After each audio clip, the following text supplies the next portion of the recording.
Good morning, distinguished ladies and gentlemen. I'd like to warmly welcome you to the 2025 JA Africa Company of the Year competition. I know I'm in the right places. And I'm so grateful that I'm standing before the judges because they're giving me all the energy that I need for this event. Before I go further, I'd like to very quickly recognize the Honorable Minister of State for Education, Professor Shuaiba Said Ahmad. You're welcome, ma'am. Thank you so much for being here. Thank you so much. And very quickly, and I'll move as fast as possible, I'll do a quick umbrella recognition. Let me again recognize and welcome the CEO of JA Worldwide, CEO of JA Africa, just right beside him, the board members of JA Africa, the board members of JA Africa member nations, the executive directors present, the event funders. Please celebrate our event funders, the program managers, the teachers. Thank you for all you do, the chaperones, and of course, the staff of JA. Now this one is for all the friends. Thank you so much. You know, yesterday I gave a bit of context about the JA Africa Company of the Year competition, and I'll just do that very succinctly this time around. The JA Africa Company of the Year competition is Africa's premier pitch competition for secondary school aged youth who have completed the flagship JA Company program. And today is competition day. My goodness, I'm just looking around to the secondary school students who are going to be competing. And I'm just going to ask you, how are you feeling this morning? How are you feeling this morning? Okay, let me ask you over here. How are you feeling this morning? Amazing. Today is about you. And I'm just very quickly going to run through the 8 teams that are representing 8 countries. Drum rolls, are you ready? Okay, if you're new to the JA Africa stage, this is how our energy is, very high. So please, welcome to this place where we're excited, we're very energetic. I'm going to mention the names and I need you to be as excited as possible. Please welcome Eswatini. All right, let's go over to Ghana. Okay, this one is for Mauritius. All right, now this one is for the host country, Nigeria. Okay, next we have Rwanda. Okay, where are my people from South Africa? All right, please celebrate the team from Uganda. And of course, last but definitely not the least, the team from Zambia. Amazing, amazing. So it's competition day. And the teams are going to be evaluated by the esteemed panel of judges. Can we please celebrate the panel of judges who are right before us? They will be evaluated on their company reports, on their stage pitches, on their 1-minute video commercials, on the trade fair, and the boardroom interviews. Now, 2 have already been evaluated. They've been scored by the judges. That's the company report and the video commercials. And today we're going to be hearing the pitches. Before we go into the pitches, 3 years ago, who remembers the theme for JA Africa's event? Does anybody remember 3 years ago? It was in Lagos. If you were here and you remember the theme, just tell me what it is. Okay, let me remind you. I had to go back to my notes and I saw the theme for the year. It was fueling change makers. That was the theme. And we had a slogan, a call and response. Every time I said JA Africa, the team or people around said fueling change makers. Now, very quick expo. This year, the theme is here. Action for climate transformation. So it's a bit long. So I was thinking, how are we going to walk around the call and slogan? And I decided that we will take action for climate transformation. So when I say JA Africa, you say, oh my goodness, I love this audience. Very quick, very fast. So JA Africa, you say, action for climate transformation. And if I say action for climate transformation, you say, oh, please, can you give yourselves a round of applause? I love this audience. Amazing. All right, so it is action for climate transformation. That's the theme. And before we go further into the stage pitches, please, with the energy that you've brought in from your different countries, help me celebrate the CEO, President of JA Africa, Mama Africa, Simi Nwagugu. I need the energy to increase. JA Africa energy, JA Africa energy.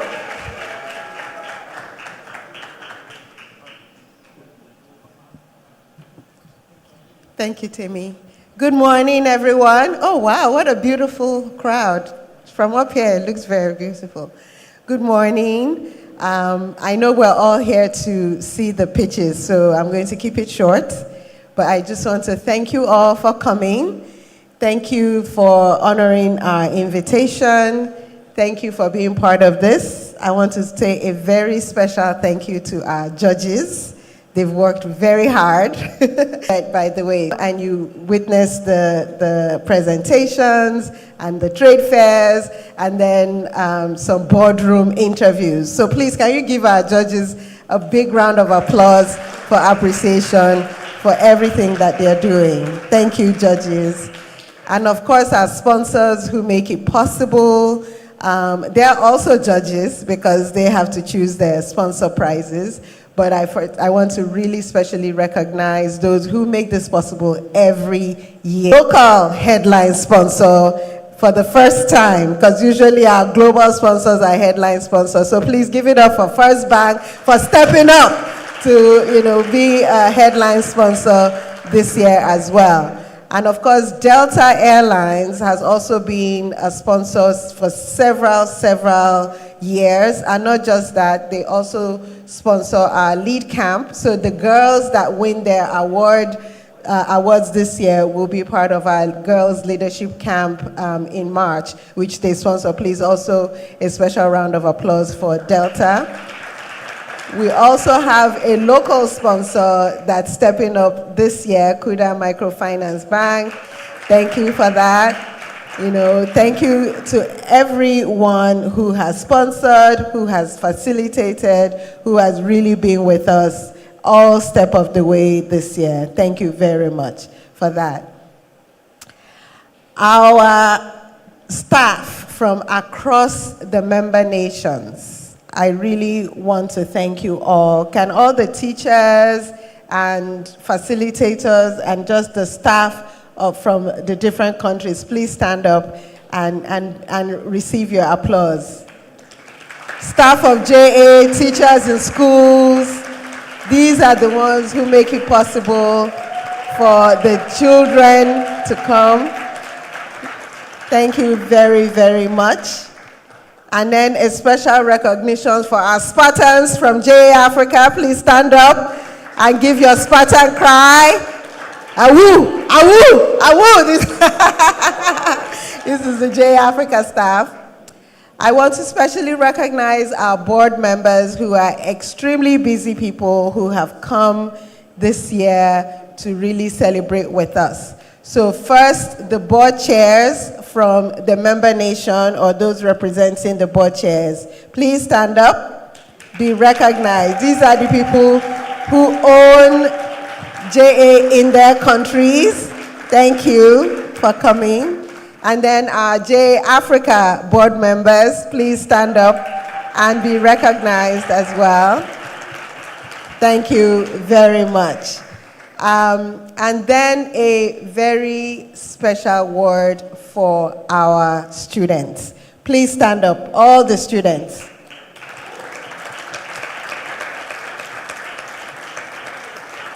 Okay, I'm going to speak directly to you guys now. Now I have to look, you're at my extreme left and my extreme right. So, Africa is dependent on you guys. We have trained you in the company program so that you have the entrepreneurship and the leadership skills to develop solutions for Africa's continent. Are you willing to take the challenge? I want to hear a loud answer. Yes. Okay. So this is not about a competition, about who wins or who loses. Everyone is a winner. You've heard that many times today. This is for you to demonstrate to the judges and the guests what you have learned from the company program and how ready you are to be a leader developing solutions for Africa. Okay? So I want you to raise your right hand and repeat after me. I will not wait for a savior. I am the solution that Africa needs. Thank you very much. Please sit down. All right. So now that you've heard their pledge, I'm going to let you listen to them. But before we start, I would like a very special guest to come up and tell us about her experience at the COY in Mauritius last year. I want to warmly and specially recognize the Minister of State for Education, Dr. Suwaiba Said Ahmed. Please come up.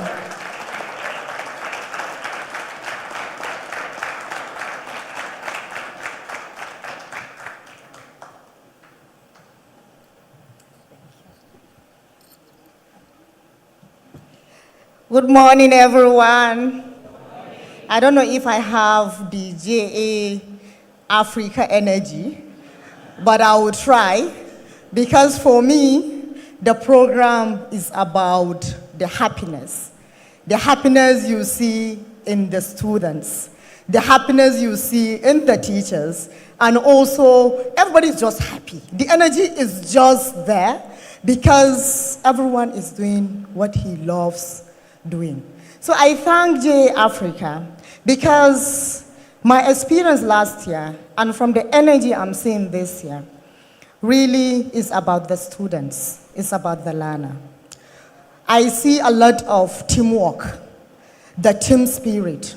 Of course, the leadership is already there because you are owners of companies, you are executives and CEOs, and therefore it's just there. The confidence in the students. Let me tell you something. Sometimes it's just the confidence that is needed. Nothing else. If you have the confidence, you will definitely achieve it. Because when you are confident in your ability, nothing distracts you.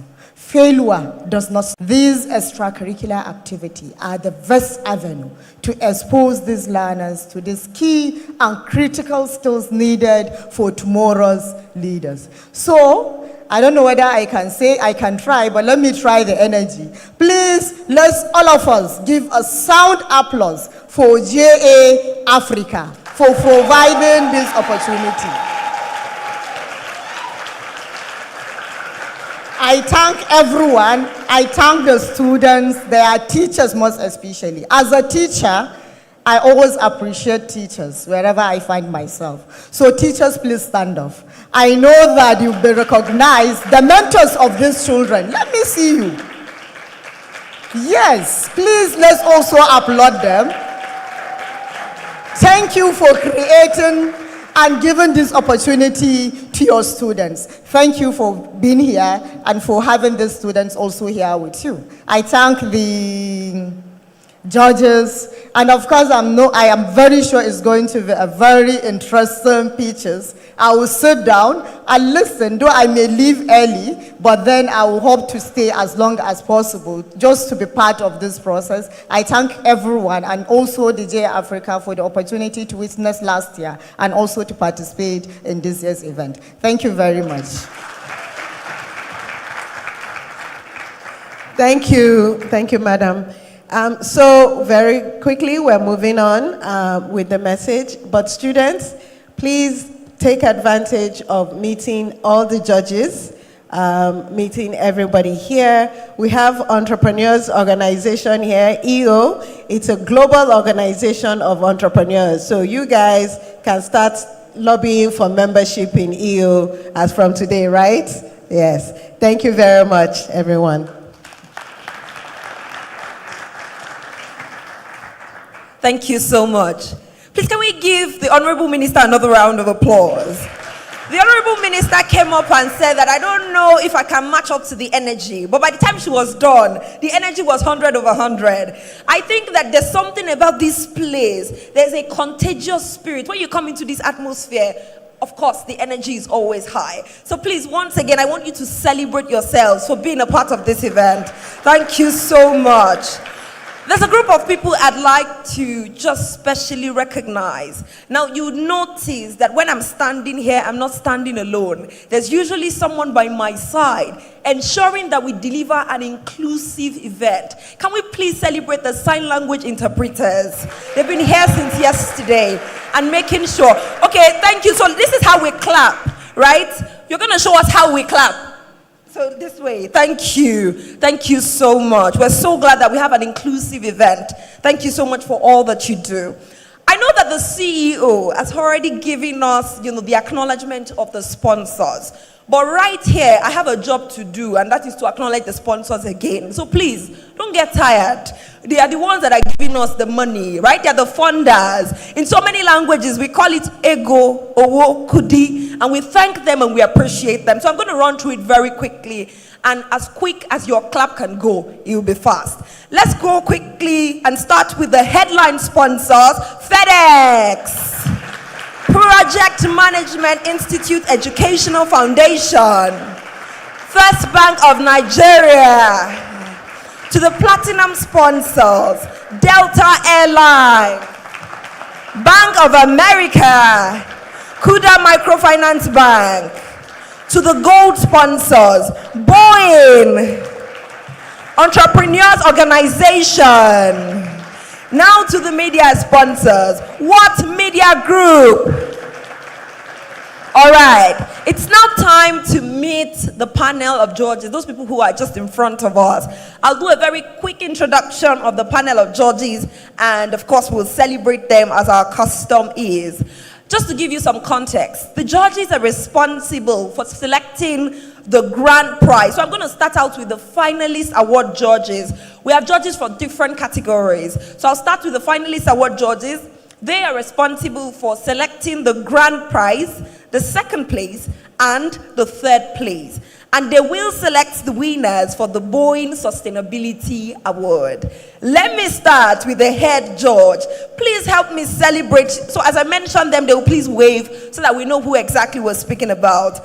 The head judge is Sonyade Okoli. Sonyade Okoli, a leading African finance expert with 3 decades of experience across policy advisory, financial advisory, private equity, corporate commercial, and management finance. Please, can we celebrate her once again? She's currently the special advisor to Mr. President on finance and the economy. So, okay, it's good. We have their pictures on screen. Amazing. Next is Aramide Abe. Thank you.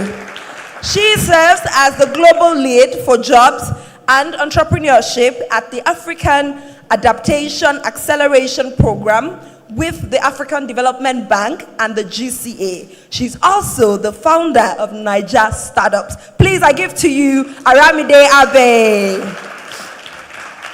Next is Howard Walk, the co-president of the Cross Country Group, a private-owned company based in Boston, MA, with operations across the United States and several other countries. Howard started a non-profit, the Boston Bridges Initiative, which works to bring students from diverse backgrounds together outside of the classroom. I present to you Howard Walk. Up next, we have Amini Kajunju,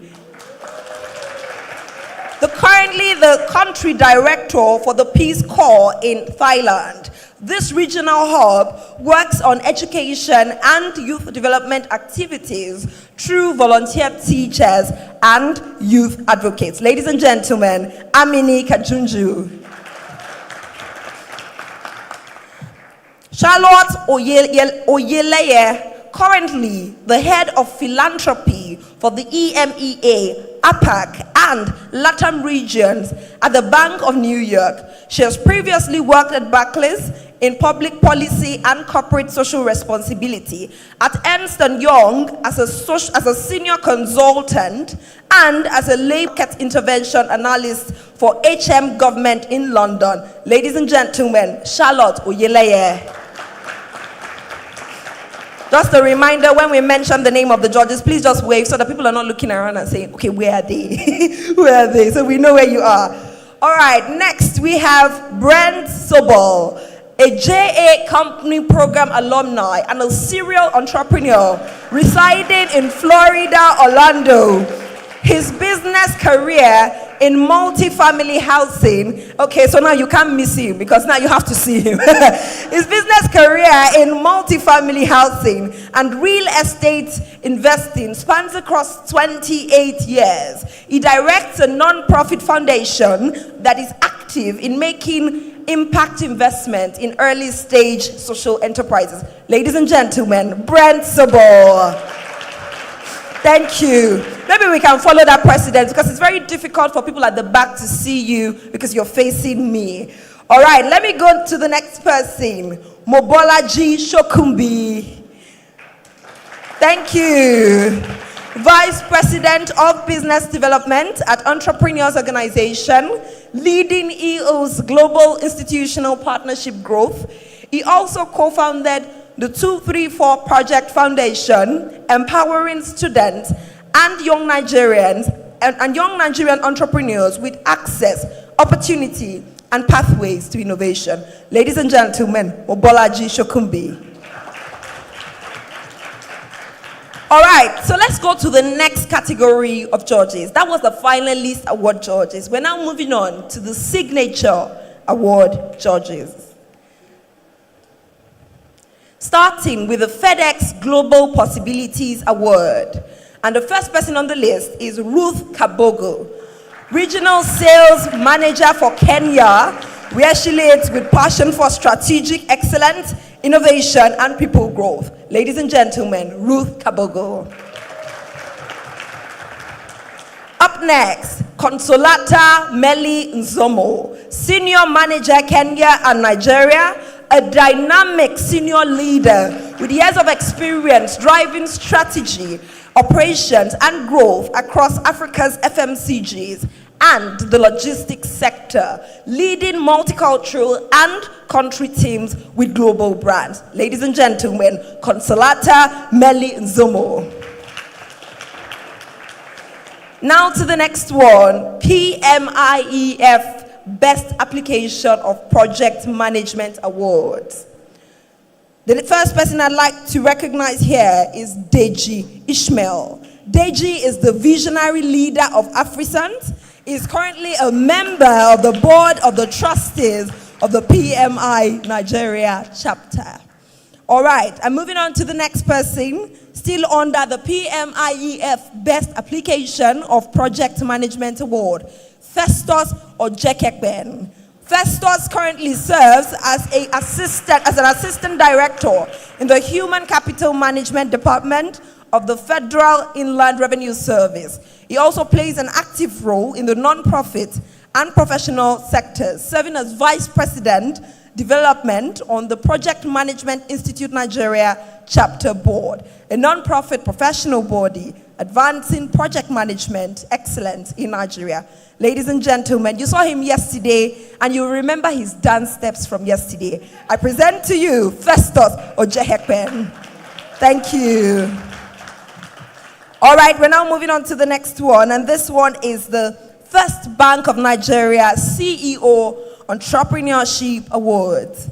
And the first person here is Dr. Tobechi Nyoko, Senior Management Sales Coordinator, Events and Partnerships, Marketing and Corporate Communication. She's a chartered banker with over 25 years of experience in banking and the finance sector. I present to you Dr. Tobechi Nyoko. Next person, Nidi Sohotiep, serves as a business manager overseeing ministries, departments, and agencies, legislature, both in the FCT and the Nasarawa state government. Ladies and gentlemen, Nidi Sohotiep. All right, moving on now to the branded award judges. First one here is the Delta Airlines Girls Lead. Delta Airlines Girls Lead Award. Bukola Rokosu, Manager, Commercial, Sky Logistics Limited, Nigeria. Delta Airlines, Olubukola oversees the GCA in Nigeria, a graduate from the University of Ibadan. I feel proud because I'm an alumnus too. So please, can we just celebrate her double for that one? For the UI Pasha. All right, she's since been called to bar, oh my goodness, with an LLB. I'm a lawyer too. We share so much in common, so maybe afterwards. But she's developed her sales and marketing skills with over 16 years working in the aviation industry. I present to you, Bukola Rokosu. Moving on to the Kuda Young Entrepreneurs Award, Emmanuel Femi Adejobi, Senior Brand Manager, Marketing, Kuda Microfinance Bank Limited. Emmanuel, thank you. And next is the Entrepreneurs Organization, Rising Leader Award, Mobolaji Shokumbi, the Vice President of Business Development at Entrepreneurs Organization, leading the EO's Global Institutional Partnership Growth. I present to you, Mobolaji Shokumbi. And so we're done with the introduction of the judges. I'm going to invite the head judge. But before I do that, I just recall that I haven't even introduced myself. My name is Temi Badru, and my stage name is the Presidential Host. And it's such an honor to stand before a diverse group of people across Africa. So ladies and gentlemen, without judge can also make remarks. Okay, good morning everyone. Hopefully you can hear me. I think first thing is to congratulate. I can tell, even just reading your company reports, etc., you've surmounted so many obstacles. You know, you've had to spend the time, you've raised money, you've thought about business ideas. There's a lot that you have done to get here. So a round of applause and just congratulations to all of them. And for the rest of today, the presentation, looking at the booths and the board sessions, just bring your A game. And remember that doing your best will always be enough.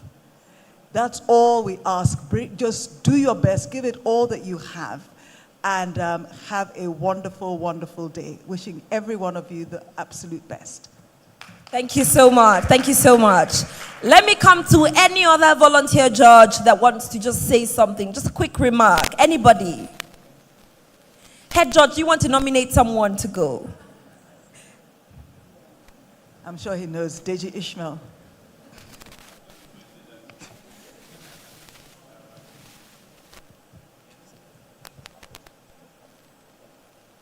Thank you very much for volunteering me, Mrs. Okoli.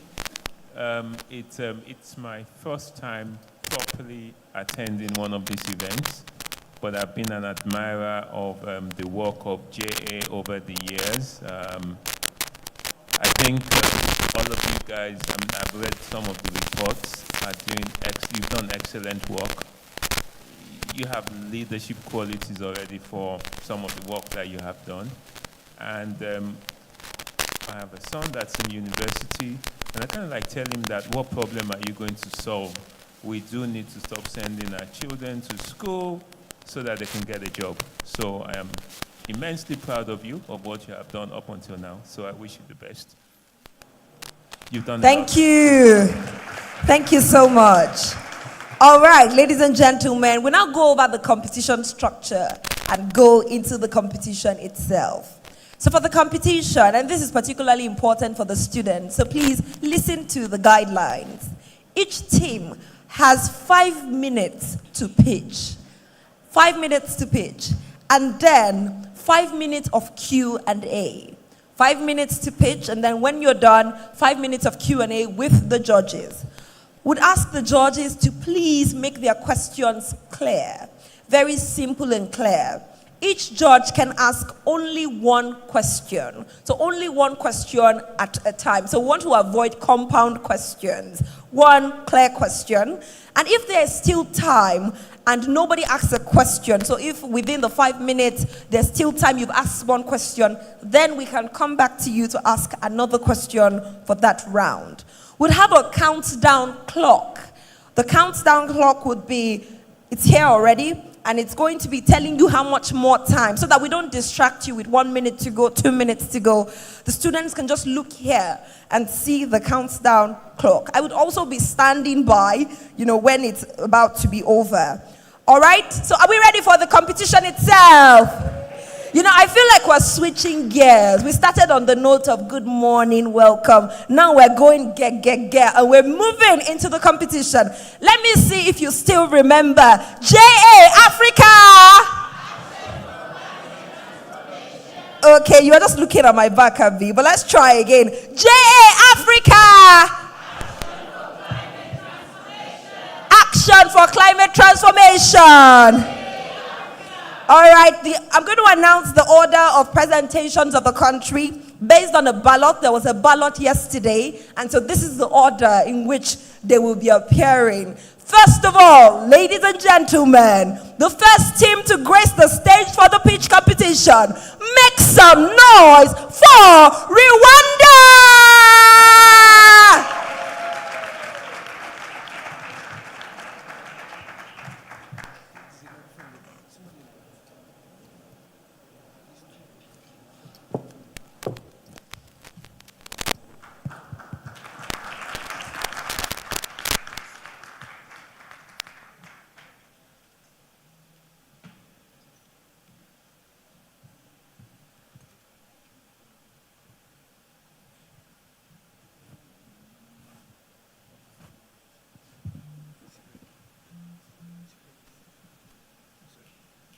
Mama, it's been 2 days and we haven't eaten. Mom, I'm hungry.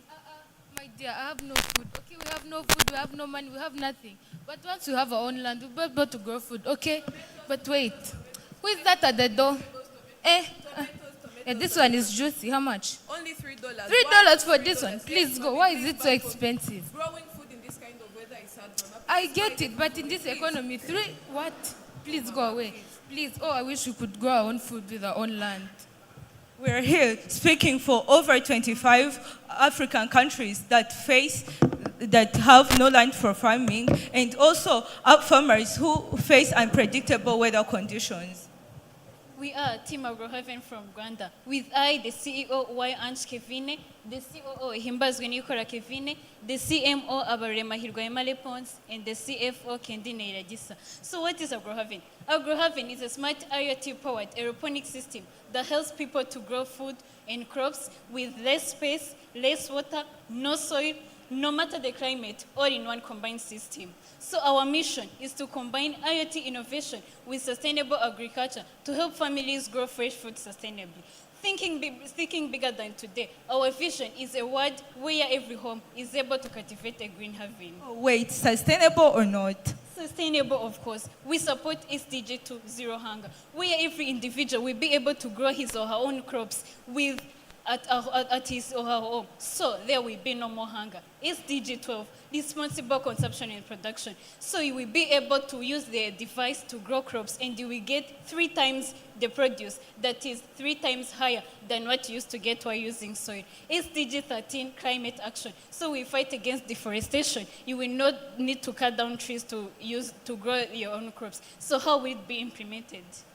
This is how it works. Our system combines an aeroponics growing chamber that lets you grow crops without soil by supplying nutrient-rich mist directly to the plant roots.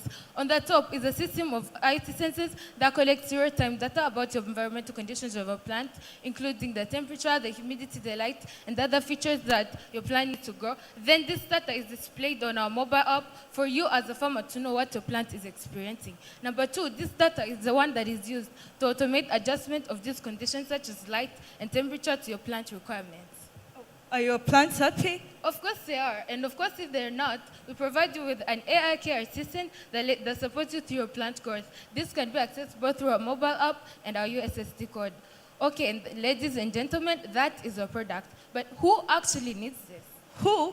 Land-based families, urban households, plus vegetable farmers. And you may wonder how we reach them. We reach them through our demo programs and also partnerships with local businesses and cooperatives. You may have heard of Kick and Grow, Aerovage, but our product outstands theirs because ours is locally made, easy to use. It uses solar energy, hence making it affordable, where you can also pay in installments. Supporting us is also supporting others because we'll be providing education on smart farming practices, plus 10% of our revenue will be added to community impact programs. And from words to numbers, how does it work? And now that you've seen the innovation, here's the financial impact. We started with $725 and we are through to report a projected revenue of at least $3,044 and $725 profit in a payback period of 1.5 years. Let that sink in. With our free IoT unit, with our one IoT unit costing around $48 and price around $65, we have a financial forecast of at least $4,000 per refill pack.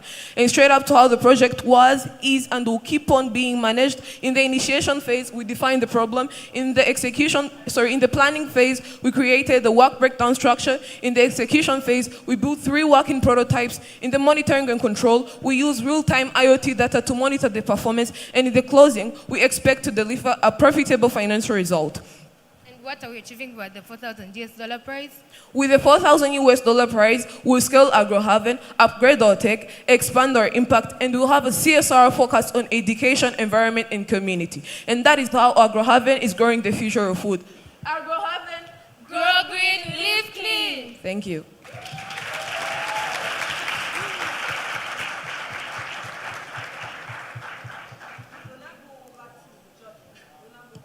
For the questions.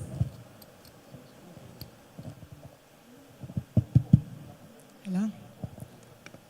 Hi team, thank you so much for your... I had a question. So what are some of the known challenges to your IoT solution?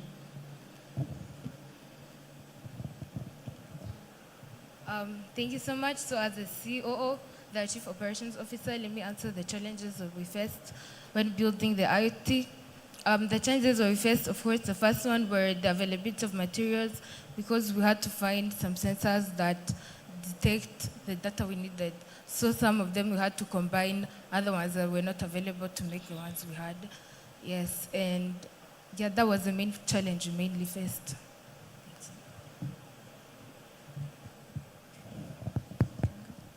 All right. This is impressive, I must say. And I just see, lots of solutions that could be given to different people to grow food.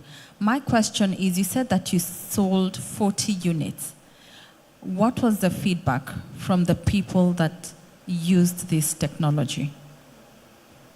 Thank you. And for clarification, we expect to sell 40 units to break even the point. But towards the feedback, the people were actually happy with the system because it uses less spaces in their house and it uses less water, no soil. So it's really an innovative solution and many people are liking it simply, mainly because of the space it takes, because it takes little space actually, 0.03 meters wide and 1 meter tall. And actually, that's the main feedback. Thank you. Just a quick follow-up questions. How many units have you sold? Have you sold any? So far, the units we've sold are 2. 2? Yes. Okay, thank you. Okay, did you face any challenge during the course of your project and the implementation, and what specifically were what were the challenges you faced? So among the challenges that we faced was first combining development of the project and the studies we have at school. So if you like have the quiz tomorrow, but you have to work on the prototype to make it ready for presentation, the time management, we kind of managed it, but it was kind of, you had to sacrifice some time to make it. Another challenge that we faced was in the IoT development, so searching the materials to implement it. Sometimes you may go to the shop and say you want just you want some materials like a sensor to make a certain item, then they say the sensor is not available. So we had to find other materials to make it. So it was another challenge we faced during the project implementation. Thank you, AgroHaven. I'd like to know a bit about your team composition, a little bit about you, what is your background in terms of, is anybody focused on agriculture, in your studies, science, business? Okay, starting with the CEO of AgroHaven. We are all from Rwanda Coding Academy, so we study the software programming and embedded system. Okay, further members can specify their backgrounds. Okay, I'm Himbazwe Nicola Kevine from Rwanda Coding Academy as well, and I'm the Chief Operations Officer of AgroHaven. I'm Abare Mahirwa Emare Ponce and Chief Marketing Officer. So, we think, we want to use our knowledge of what we learn, to promote and solve problems when we are gaining money also, but also giving a big impact in the society. Thank you. I'm the Chief Financial Officer, and I'm by the names of Kendine Elezisa from Rwanda Coding Academy too. And I'm an S6 student, and that would work as my background for now. Thank you. That was... Sorry? From implementation, how long has it taken for you to sell 2 units? To sell the 2 units? Yeah, to sell the 2 units. Oh, so far it took us 3.5 weeks for the 2 units to be sold, and we expect to sell others too. Very well done. Could you please talk about the competition and any competitive advantage you have as a company? Thank you. So our product is locally made, so we won't need importing from other countries. So it's making it affordable. If it's affordable, it will be easily used, and many people who don't have access to smartphones or anything will be using our the USSD codes to use our product. Plus, if you don't have enough money to directly pay for the product, you can also pay in installments for 9 months.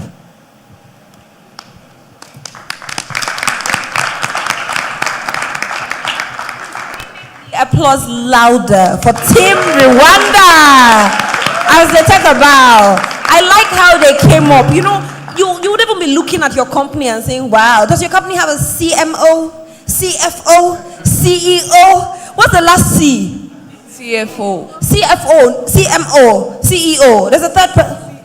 COO. Love it. Please, can you celebrate them? A true company, true and true. All right, please, would like you to please exit the stage. Thank you so much. Keep clapping for them. It takes a lot of courage to come up here and to pitch. Thank you. All right, I'd like to remind all the students to please, we understand that you're speaking to the judges and they can hear you, but we also want you to speak as loud for the audience so that the people at the back can hear you as well. So please amplify your voice, put the microphone very close to your mouth and speak very loudly. I'm going to call the order. I'm just going to mention the order so that the students know and they're alert. All right, so we started out with Rwanda. All right, I'm going to run through the order so you know when you are coming up. Next is going to be Mauritius. So just don't come up yet. Let me just run through. Then we have Zambia. All right, Mauritius, get ready. Then we have South Africa. So South Africa, you're coming up after Zambia. Then Uganda. Then Ghana. And of course, we have Nigeria. Then we close with Eswatini. All right, so that's the order. And so I'd like to invite the next team all the way from Mauritius.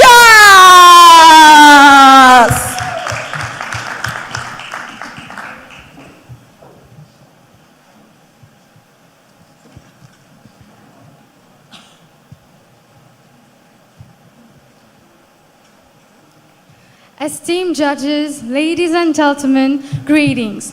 We are Blood Sugar. Pollution is everywhere, and yes, even in the spaces we feel the safest. While many believe that outdoor air is the real threat, Indoor air can be 2 to 5 times more polluted as it traps harmful gases like VOCs. And this program really struck us where the theme Action for Climate Transformation made us realize that pollution is not a distant problem. So that's why we created Plantura on 3 values: sustainability first, innovation with purpose, transparency, and teamwork. With these principles, we created our smart pot. Now, why did we choose air purification? Let's look at the problem behind it. Our health is being threatened daily by something we cannot touch, cannot smell, yet cannot escape: polluted air. The safe place we call home is in fact infected with toxins, and after COVID-19, we all saw how poor quality air can affect our health. As young female innovators, we ask ourselves this powerful question: how can we make clean air accessible to everyone? That led us to Plantura, where nature meets technology. Now let's introduce our smart pot. In a world where plastic pollution is a growing concern, giving it a second life truly matters to us. So that's why we made our smart pot with recycled plastic. It is a 2-pot system where the inner pot has our purifying layers, starting with pebbles, activated charcoal, cocoa peat, and refined soil. Together, the layers purify the air by capturing the pollutants and release fresher air. Now, we chose the snake plant as it has several benefits, one of them being releasing oxygen both day and night. A true purifier indeed. But what makes it truly unique is what's inside. Our product is not just a pot, but a smart pot. We use a light sensor, a humidity sensor, a temperature sensor, an air quality controller. These readings are transmitted through our web page, which uses the Arduino to translate the data into a user-friendly information. This allows the plant to interact with us in real time. And of course, our fan help in the purification of air. Now let's move to the financial aspect of Plantura. Our financial journey tells a simple story. We developed a 28% profit margin, proving that Plantura is financially sustainable. We reduced our production cost to $39 USD while keeping a healthy selling price, ensuring stable return. Now, let's focus on our project management. This project did not just happen, it grew through a structured PMI approach. Every week, we held retrospective reviews to assess what went well, what went wrong, and what we needed to improve. Of course, like any other businesses, we faced risks, but we planned mitigation strategies to stay on track. Now, let us move on to marketing. When designing our smart pot, we didn't just think of users, we envisioned real people and their everyday needs. From homes to offices, we aim to deliver a safe sanctuary for all. Now, what truly makes our product enhancing is that it combines nature with technology. This positions Plantura into the blue ocean market, where we stand confidently with a competitive edge and a differentiated value that no other traditional purifier can offer to you. Now, let us take a look at our CSR. As part of our CSR program, we went to clean a green space where we collected plastic bottles. We also had the opportunity to work with the Ministry of Environment, where we helped in its cleaning campaign. Through these actions, we were able to support SDG, especially SDG 30, climate transformation. Now, let's look at our achievement. To date, we have received 48 visitors at our booth and received overwhelming positive feedback. 79% praise our innovative design. Our social media reached 1,200 people with views up to 85%. Moving on to our future goal, we aim to expand internationally and become Mauritius' top eco-smart air purifying brand. By 2030, we plan to release a new air purifier powered by microalgae to take air purification to a next level. The world needs to act now because we matter and every breath matters. Today, tomorrow, for the generations to come. Thank you.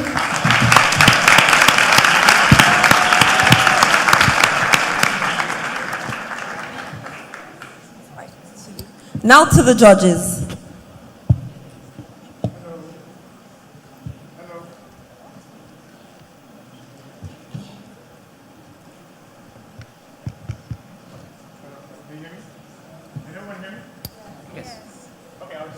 my natural voice. Thank you. So I know what I'm about to do before I get to my question. It's so exciting to be here that the first two groups are all ladies, women. That's so exciting. And there's an African proverb that says that where women rule, streams run uphill. That means with women, the impossible becomes possible. So again, another round of applause to them. So, love the presentation. A couple of things that you shared: 28% gross margin GM, reducing costs by 59%, if my math is right, production costs, so kudos to you. Simple question, I'm always interested in the journey of the entrepreneur, right? So my question to you is, what inspired you to do this? So, as you said, there's one proverb we also follow. This is the founder of our school, Mary Ward. She said that women to come will do much. So this inspired us. And also, the air around us is so polluted that people are not realizing. Because without air, we'll all be dead. So this pushes us to make and purify the air for the future generation. Because if we do not do it now, the future generation would suffer and will not see the beauty of the world. Thank you. And as women, we are concerned about the women's body. And there's a research that proved that women's body are more affected than men. And through these pollutants in the air, there has a tendency that we're more affected. And therefore, we want to protect our women. Thank you. Thank you.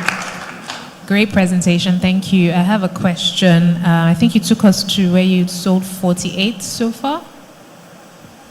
On the slide. So actually, on our trade fairs that we did back in Mauritius, we received 48 feedbacks on our paper. That's why we mentioned it. But also, we did surveys in offices and clinics and our school. And most of the offices, we did surveys, we got positive feedback. Okay, sorry, I missed that. So how do you intend to scale? I guess that's my question. That was really what I was focusing on. You took us on a slide where there was scalability and financials. How do you intend to scale from selling a few to selling many with your ambitious plans? So right now, the product that we're using is a prototype, and it's prototype 2. We are seeing to scale it with prototype 3, where we will be our final product. Moreover, we're going to launch a plan to our community where we'll educate people about climate change and also about women empowerment. And clients will also ask queries where we'll answer them. And we'll also scale by launching our new purifier, the microalgae purifier. Thank you. Hello. Hello. I'm not a scientist, but how do you know this works? The microalgae? Yes, the air purifying technology. How do you know it works? Thank you for your question. So we had certified our project by MTI, a funeral scheme that actually promotes students' work, and they help us. So we made testing, and there's one interesting thing that we did when we tested, is that when we're in offices, there are AC and there's no ventilation. So when we were trying our product, there's the layers, right? And when we were working, we saw that on the display, the carbon dioxide level was high, and it's actually very toxic for human. So when we tried it, we realized that it's very dangerous for us. So that's when we realized, we witnessed that our project is truly working. Thank you.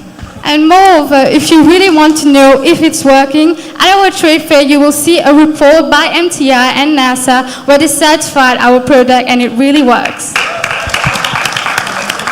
Hi. Really good presentation. Correct me if I'm wrong, but is the pricing $55 per pot? Is that correct? Yes. And so once I buy the pot, do I have it forever? Yes, you will house the pot forever if you buy it. Okay, that's it. Okay, quick one. From your work, you did make use of the scheduling and network analysis, you remember? To schedule your work. So how did that impact your ability to plan effectively? Thank you very much. So we used network analysis to plan the crucial moments. So we needed to know what crucial steps that we're taking in order to advance. So this helped us to stay on track so we can move properly and avoid any mistakes or risks. And we don't want any risk in our ways. Thank you. Thank you. One more question, please. Why the snake plants in particular? Any reasons? Oh, okay. You can come to our trade fair, we will answer the question. Okay, thank you so much. I'm sure we won't be able to count them, but can we please celebrate Team Mauritius? Thank you so much. Thank you so much. Okay, just to remind our distinguished and highly esteemed judges, we have a timer here and here. 5 minutes for the pitch and 5 minutes for questions. We'd also appreciate if you would please, when it's 5 seconds to go, perhaps we shouldn't take any questions because then they will be under some pressure to respond. So maybe about 15 seconds to 30 seconds, the last question should have come so that they are not ruffled. Thank you so much. I also ask that you indicate that you want to ask a question because we find that we have several judges trying to ask questions at the same time.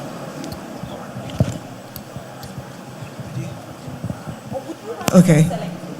Then I was saying if you could indicate very clearly that you want to ask a question, because it's quite a long table, it's very difficult to see one end from the other, but at least so others know that you want to ask a question. Thank you so much. So that was a request by the head judge. Please, let's indicate, and then just so that two judges are not speaking at the same time, perhaps you should give a go when the judge should speak, just so that we're not speaking at the same time. All right, let me move on to the next country. Are we having a great time? Africa! Action for climate transformation! Let me welcome the third team for today. Team Zambia!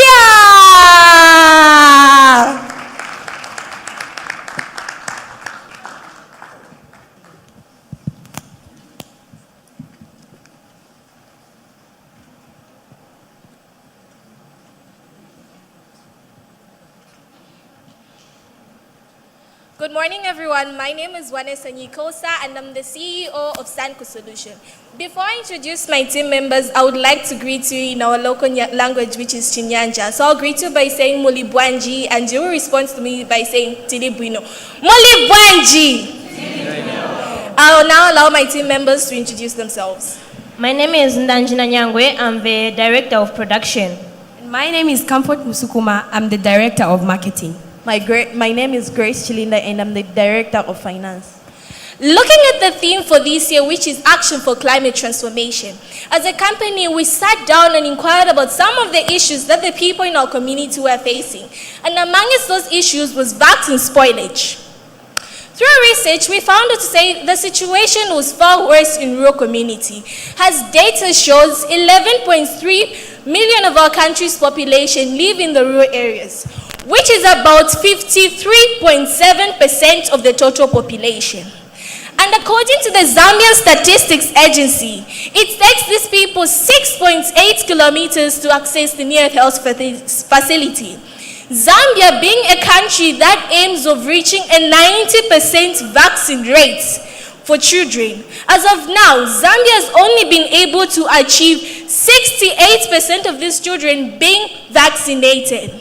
This was due to cold chain gap, unreliable electricity, and limited access. Our solution. Our portable solar powered cooler box is designed to ensure vaccine and medicine preservation in on and off grid communities. You may wish to know some of our key features, which are enhanced portability, precise temperature control, and a reliable power unit.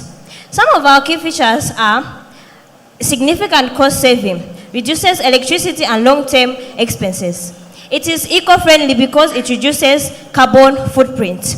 And it harnesses solar energy, providing a sustainable cooling in all grid communities. Our marketing opportunity are growth. Our portable solar-powered cooler meets up with high demands for reliable cold chain solutions in regions with unreliable infrastructure, reducing vaccine losses and ensuring access to vital medication.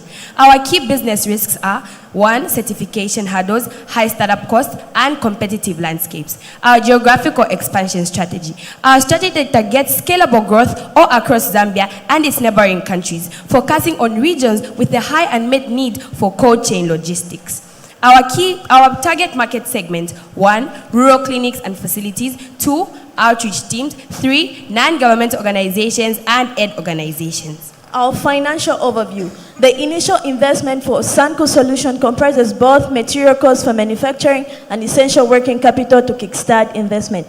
Technically speaking, the initial investment for our sun cooler is 18,700 Zambian kwacha, which is equivalent to 850 United States dollars.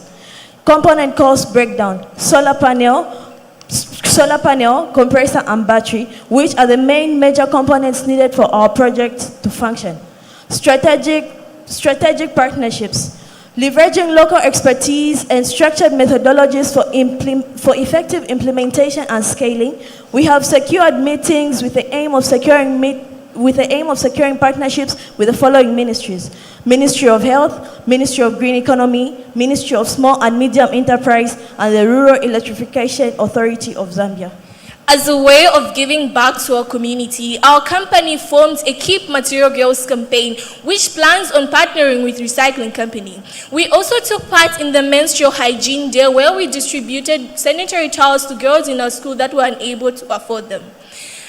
In order for us to produce 15 units of the Sanco products, we are inviting investors into our company. We are trying to raise a sum of $5,050 in order to produce those units. I would like to thank Project Management Institute Zambia chapter for the mentorship that they have given us, JS Zambia for teaching us how to form and run a company, our school board that allowed us to be part of this prestigious event, our mentors, who is ever there to mentor us, and Mr. Mwewa, who is a technical engineer. Thank you.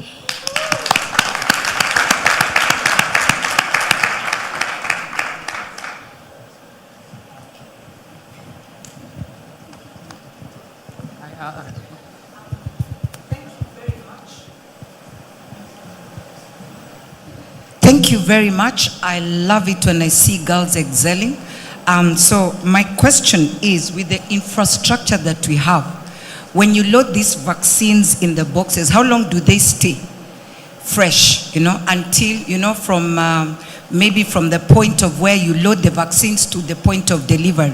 How long does it take before they go bad?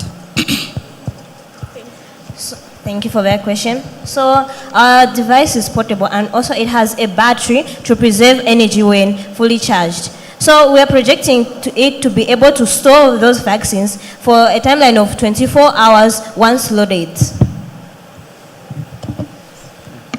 That was excellent.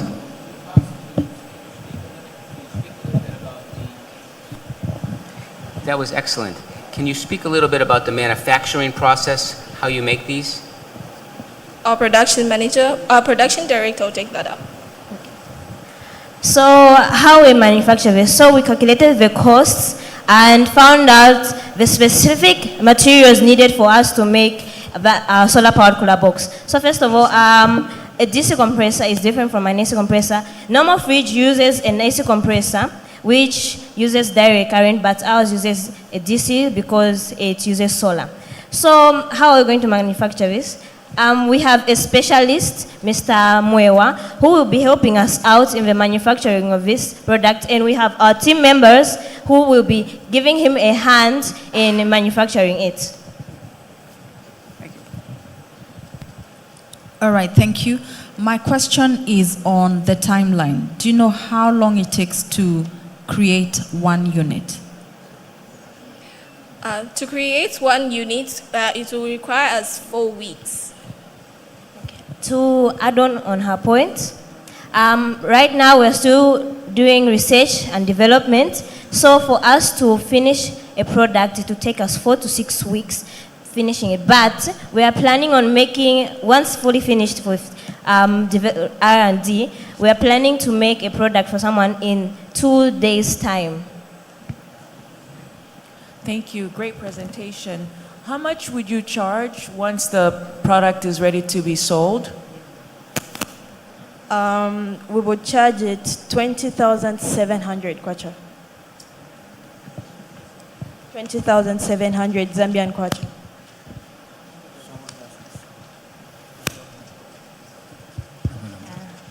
Great presentation. Comfort, right? I noticed that Comfort kind of stood out. She has like Nike Dunks on, and you guys all have. Is there a reason why? I'm just curious. Nice shoes. You mentioned, you ladies mentioned about you've secured about 4 partnerships with, I think, with ministries, which is quite impressive. How did you secure those partnerships? So how we secured them, since we made our prototype, and we've been going for conferences to present it since we're looking for investors. So in that same way, we've secured meetings with the Ministry of Health, like we'll be going there in the next 2 weeks. They've said since it's working, if it works, we'll have the partnership, because if we look at our country, right now we only do medicine campaigns when it's cold. Yes, so we're making this product so that every child, anytime, anywhere, any child can get vaccinated with effective medicine. So that's how we've come about with our partnerships. And just to add on, we have secured also meetings with the Ministry of Small and Medium Enterprise, because as we are starting, we are still a small business. So we are open to investment. Wow, that's good to know.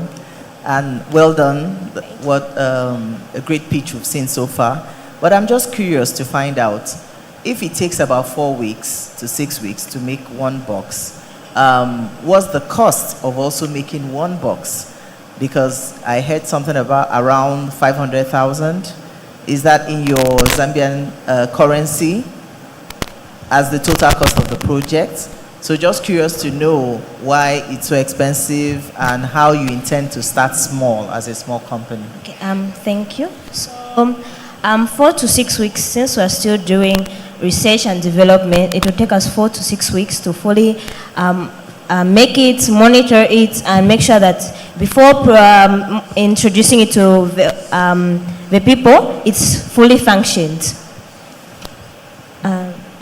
May you repeat again? I didn't hear it. So just to add on, yeah, the reason being why it's taking us 4 to 6 weeks is because we're still we're in our prototyping.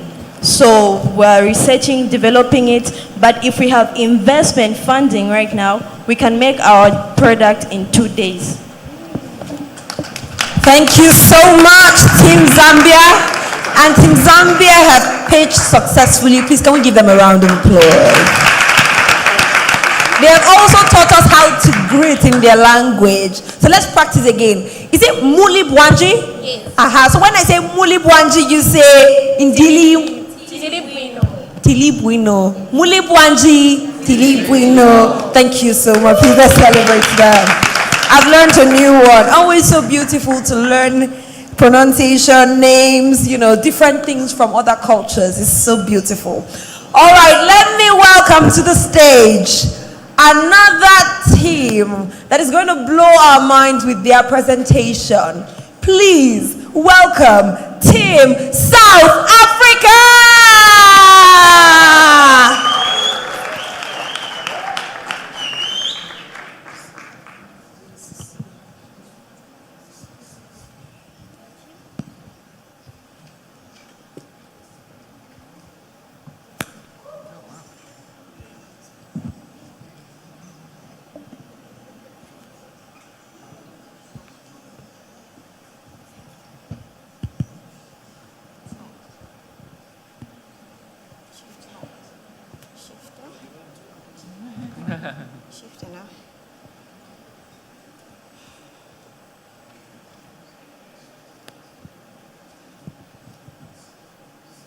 So, access to reliable electricity remains a problem in our home continent, Africa. Wouldn't you agree? Yes. So, We are Green Earth, and we came up with a solution. I am the financial manager, Tiamiso Makau, and with me I have Amatle Mpele, our production manager, Tando Lunkosi Libese, our project manager, and Tani Ngwenya, our sales manager. Did you know 50 to 55% of Africans lack the access to reliable electricity? There has been a 60% increase in electricity costs in our home continent, Africa, leaving 45% of rural areas with no electricity. That means people have to burn down fossil fuels, burn down fire and coal, and emit greenhouse gas emissions, which is hurting our earth. So we came up with this solution. As a Green Ed company, we came up with a solution that is an act. We built a solar pouch, which is a product that charges your phone directly using the sun. It has the renewable resources of energy. It is lightweight, easily, and it is also portable. Let's move on to our 5 phases of project management that helped us build our solar pouch. The first one is initiation. Our solar pouch is a portable pouch that charges phones using solar energy. Our solar pouch is built out of materials such as solar panels, wires, batteries, LED lights, charging boards, and a 3D printer. Moving on to the next phase, which is planning. We created a timeline for designing our solar pouch. We chose the type of fabric or materials that we need. We planned where the wireless system will be. Moving on to the next phase, which is project execution. We made our first solar pouch sample. We tested functional prototypes and ensured durability and efficiency in our solar panels. We tested if it charges devices properly. Moving on to the next phase, which is monitoring and evaluation. We had project meetings. We checked if we had enough materials. We maintained the solar pouches by checking constantly if they are working efficiently. We used customer feedbacks to improve our solar pouches. Moving on to the 5th and final phase, which is project closure. We created a report to determine what worked well, challenges we faced, sales performance, and lesson learned. Now, let's jump right into our next slide, which is value proposition. Firstly, our solar pouch is a renewable power anyway, meaning it provides clean, portable power wherever you are. Second, our solar pouch is convenient on the go, which allows you or gives you access to charge your device anytime and anywhere. Third, our solar pouch is eco-friendly plus cost savings, which uses a renewable solar energy and allows you to save on electricity costs. So this is the advantage that we have. Our solar pouch provides a sustainable living. That means you can live with your solar pouch knowing that you're not doing nothing to harm the environment. It is also suitable for everyday use. You can use it anywhere on the go, even on a ride on a bus. Now let's take a look at our target markets. Our target markets are community with limited access to electricity, like our Polar community in Witbank, high school and university students in the outskirts of towns, executives, and enthusiasts. Our marketing channels goes as follows. You can find us on word of mouth, promotional flyers, and social media platforms. We are available on TikTok at GreenEd145, on WhatsApp +276 888 6052. Or visit our website at GreenEd2025. Our production cost goes as follows. Our selling price is $23. Our cost per unit is $18. Our contribution margin is $5. Our fixed cost is $21.80. Our break-even point is 4 units. We have sold 22 pouches in the meantime. Under key learnings, as a Green Ed company, we practically learned on how to start and run a profitable business.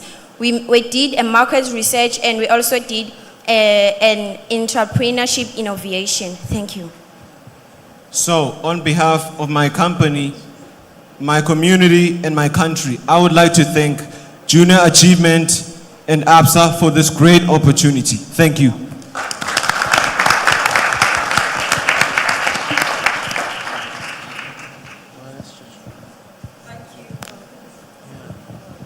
Judges.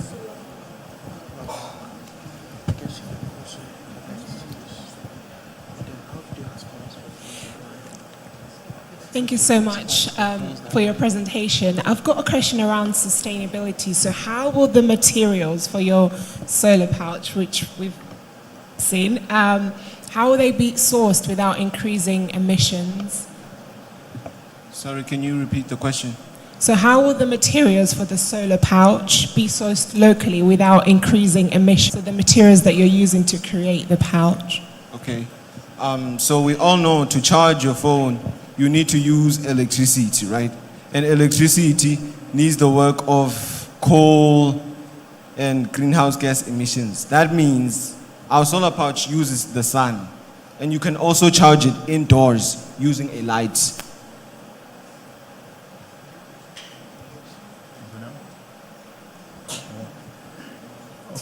Okay. Yeah, great presentation. I was just thinking that in a space that is so kind of like becoming ubiquitous, like the solar space, you guys coming up with a unique form factor and calling it a solar pouch is really unique. And you guys could really play on that to really stand out in this marketplace. Just wanted to put that out there. Quick question for you. For you guys, you mentioned 7 value props and 5 competitive advantages, right? If I ran into you right now at the elevator and we had 10, 15 seconds to talk, right? What is the one thing that makes you stand out versus your competitors? Just one thing. We designed this to your liking. We customly design it just the way you want it to be. Like we can write your name over here if you want. We can choose a color for you. Okay. To add on that, it's more cheaper than a power bank. Right now, I have a power bank. It costs around 400, and this is our solar pouch is way cheaper, which costs around. Yeah. I'll definitely be a customer. So. All right, really impressive again. Thank you very much for the presentation. My question is, who is your competition? And who's your competition and what do you have over them in the solar space? Okay. Our competition are normal power banks. There's a product called Infinix. So our advantage is that our product is suitable for everyday use. You can use it anywhere, and it's also portable and lightweight and easy to carry. Okay, thank you very much for that. I'm just trying to understand, looking at it, so does it come with different cases based on the phone? Because obviously there's iPhone, there are different series, different shapes, different sizes. How does all that, I'm not clear how all that works.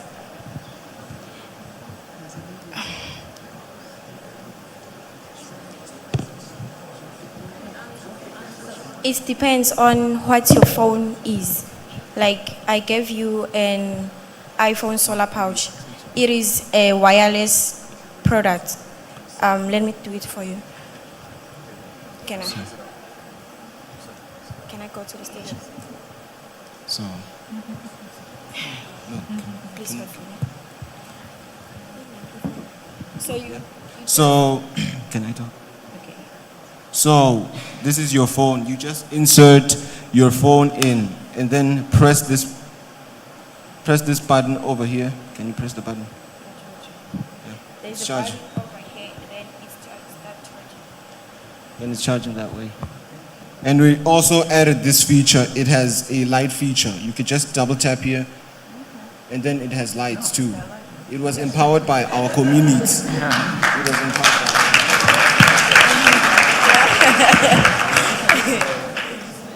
Thank you. Yes, I've sampled your product already. My question is, if you customize most of your products, would your margin still be $5? Isn't it more expensive to customize? Just asking. No, because we use a 3D printer. We use a 3D printer for custom designs. So my question is, I love your product, by the way, but it has its lifespan. So if it gets spoiled, how friendly is it to the environment? Where do I throw it? How do I dispose of it? Will it affect us, the earth, the soil? I don't think it will get affected because it uses sun and it also can use a light from your home to charge. It is portable and water resistant.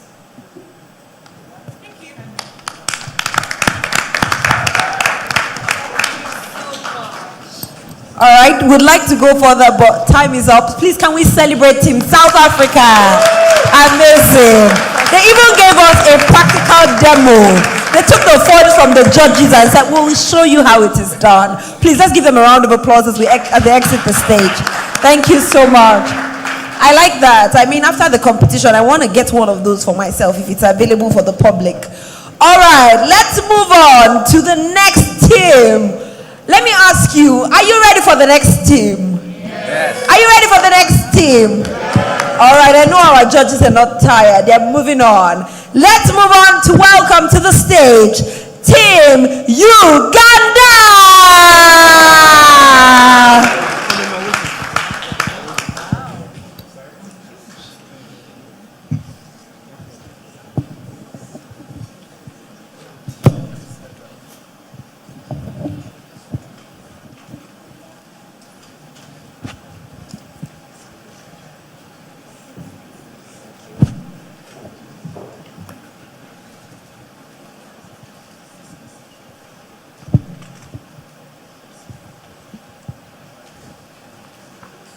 Good morning, everyone. My name is Major Kwame, and I would like to start off by giving a simple fact about myself.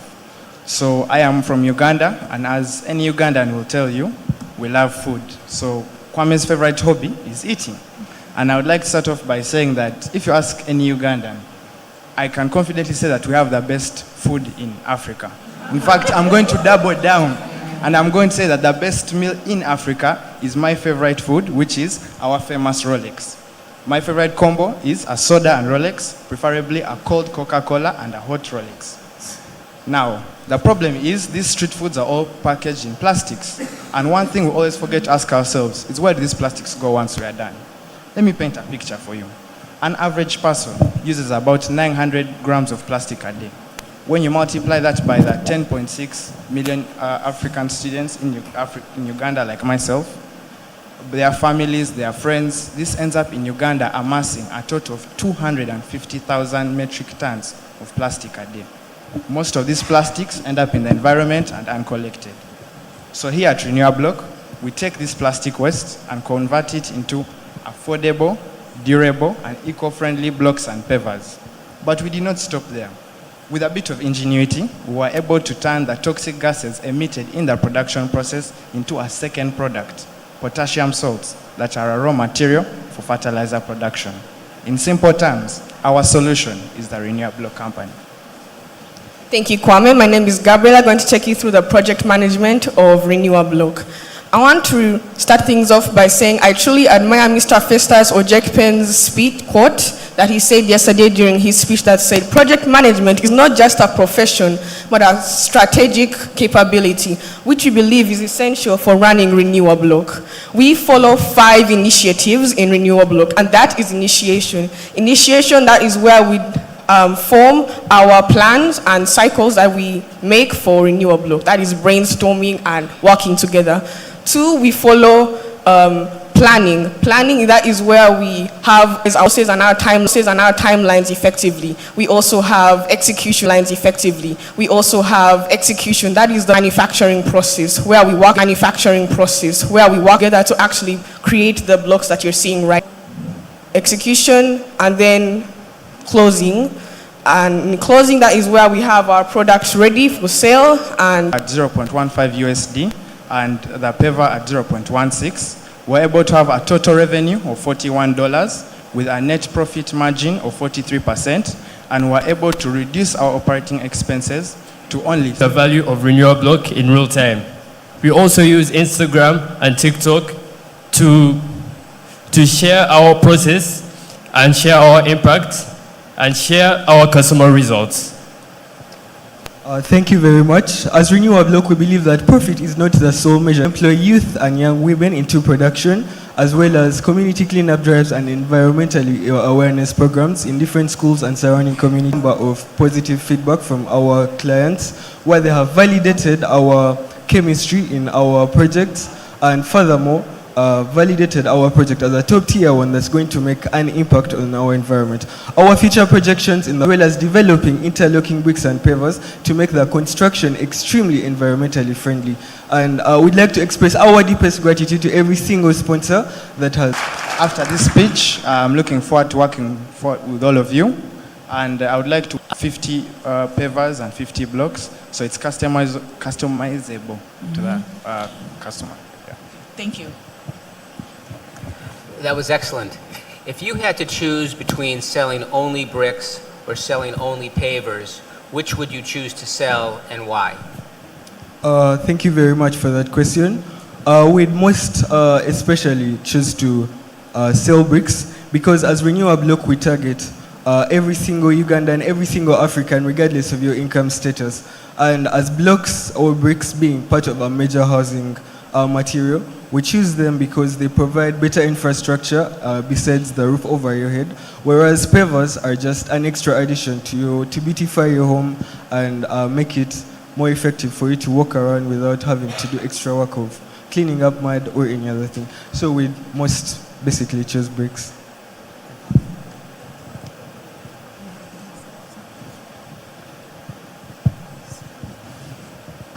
Thank you for that great presentation. How many jobs have you created so far? I'll narrate to Uganda because it's my first time being in another African country. We have a lot of people on the streets, on the roads, and they get to collect plastic bottles just like the ones in front of you right now. And they take them to any recycling industry just for them to earn income, to live better, get food, or get shelter. So from this, we've been able to use over 3 people. They've been all male youth. Along the road where they get to collect those plastic bottles. As I said, we recycled 30 kilograms, so they collected over 30 kilograms that we used in our production. So that's 3. And with part of our future projections, we expect to reach out to more of them on the road and everywhere such that we make lives better as well as making the environment better.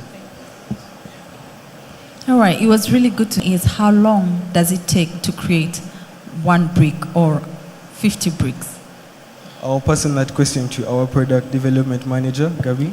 Okay, thank you, John. The duration on how long we take to actually produce our bricks and pavers is roughly 1.5 to 3 hours because we are on a low scale, and it takes a small time when you have the small machinery that we have at the moment. So that is 3 to 3 hours at the moment. That can produce roughly 50 to 100 bricks and pavers. But if we are to grow and scale larger, we can produce even 5,000 bricks a day or maybe 200 bricks a day, roughly around there. So thank you so much. Great presentation. You shared 2 testimonials earlier, that feedback you've received. What has been the most useful feedback you've received from a customer or potential customer that you can put back into your startup, your company, your product? Okay, thank you very much for that question. So for our potassium salts, the 30 kilograms that we were able to sell to Green Pulse Uganda, it's a company that manufactures plant fertilizers. So we were able to get feedback that it's not exactly to the international standards because they normally import from other countries to Uganda. And it's going to help us keep on improving our salts because they're our major source of revenue, regardless of our bricks and pavers. They're our major source of revenue. So when we work towards improving them, we believe that's going to be the best of feedback we get from clients because it's the major source of revenue we have as a company. Thank you very much. My colleague and I had the exact same question. What is the question we want to know? Yeah, we just want to know, what equipment do you really use in producing this, and how is it done? I mean, it looks so lovely, but just like somebody said, do you have a prototype already of what you have done with it? Is it for fencing or just for housing? Okay, thank you very much. So our machinery, we have a metallic drum that it's pretty small for now, but to make these products, but it has a metallic drum and it has like a pipe that comes through. That's where we collect the gases that are burnt are passed through so we can react it to the potassium hydroxide to form the carbonate salts. We also have had 50 bricks and 50 pavers sold in a a small rabbit hutch for one of our homeowners. They've done complain that it was a bit humid in there, but we plan on rectifying that in later years. So yeah, that's what we have. Thank you. Thank you so much. Please, can you celebrate Team Uganda? All right. Thank you so much. You've done well. The pitching continues. We have 3 more teams to go. 3 more teams to go. Let me quickly welcome to the stage. You know, yesterday I mentioned that we should have some competitions on the sidelines of this event. One of them is the Jollof Wars. And if we have the Jollof Wars on the sidelines of this event, this company, this team will be one of the primary contenders. Do you know the country I'm talking about? Please, ladies and gentlemen, welcome to the stage, Team Ghana!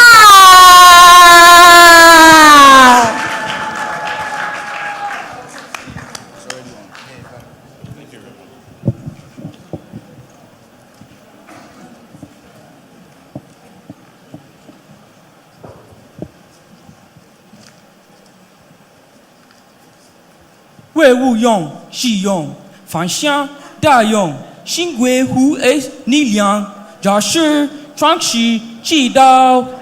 A Chinese adage which means to transform dust into energy is to walk the path of creation itself. Finding something out of nothing is true mastery. 28,000 Ghanaians die every year from air pollution related deaths. According to the Clean Air Fund, that is the 2nd leading cause of death in the country. Ladies and gentlemen, that is where we came in. We are Zero Labs, an eco-friendly, climate-conscious youth startup based in Accra, Ghana, bent on turning pollution into possibility. We have engineered a device which captures vehicular emissions and transforms it into ink, with the potential for other useful products as well. We're not just bent on making profits. We believe very, very strongly, and our mission is to create healthier communities, provide cleaner air, and drive a sustainable future for Ghana and beyond. Ladies and gentlemen, watch us make history step by step. Here at Zero Labs, we've built a device which works on the principle of electrostatic precipitation. Once the device is inserted in the car, the fumes are filtered, purified, ionized, and precipitated into purely refined soot. At Zero Labs, we turn pollution into art. Not just that, our soot serves as our base material for our ink, Zero Ink. You might be wondering, how do we produce ink from soot? At Zero Labs, we make that look like child's play. With water, natural binders, and organic-based materials, we turn pollutions into expressions. Did you know that about 0.6 grams of soot is produced per kilometer of a bus in a single day? Similarly, a distance of 150 kilometers produces about 45 to 90 grams of soot. 20 to 30 grams of soot is required to produce about 100 milliliters of ink. At Zero Labs, we've partnered with True Ink and some art supply companies to produce ink. A recent report by the Automobile Assemblage Authority of Ghana shows that 100,000 cars which are imported, a vast majority of those cars pollute the air and are overage. Also, by trend economy, over 6 million plus ink is imported annually in our country.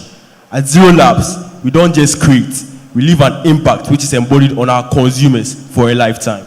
At Zero Labs, we are not just focused on profits. We are making sure we build a community around our product and make sure we impact that community, because this is a problem that we really care about. That's why we've laid down strategic partnerships with Trio Inks, Roman Ridge Basic School, Presbyterian Boys Secondary School, and other companies to supply them with our products. And they're also bringing the first of its kind, an air pollution advocacy art challenge called the Zero Pollution Art Challenge that brings together advocates, students, artists together through the use of Zero Ink to fight against air pollution.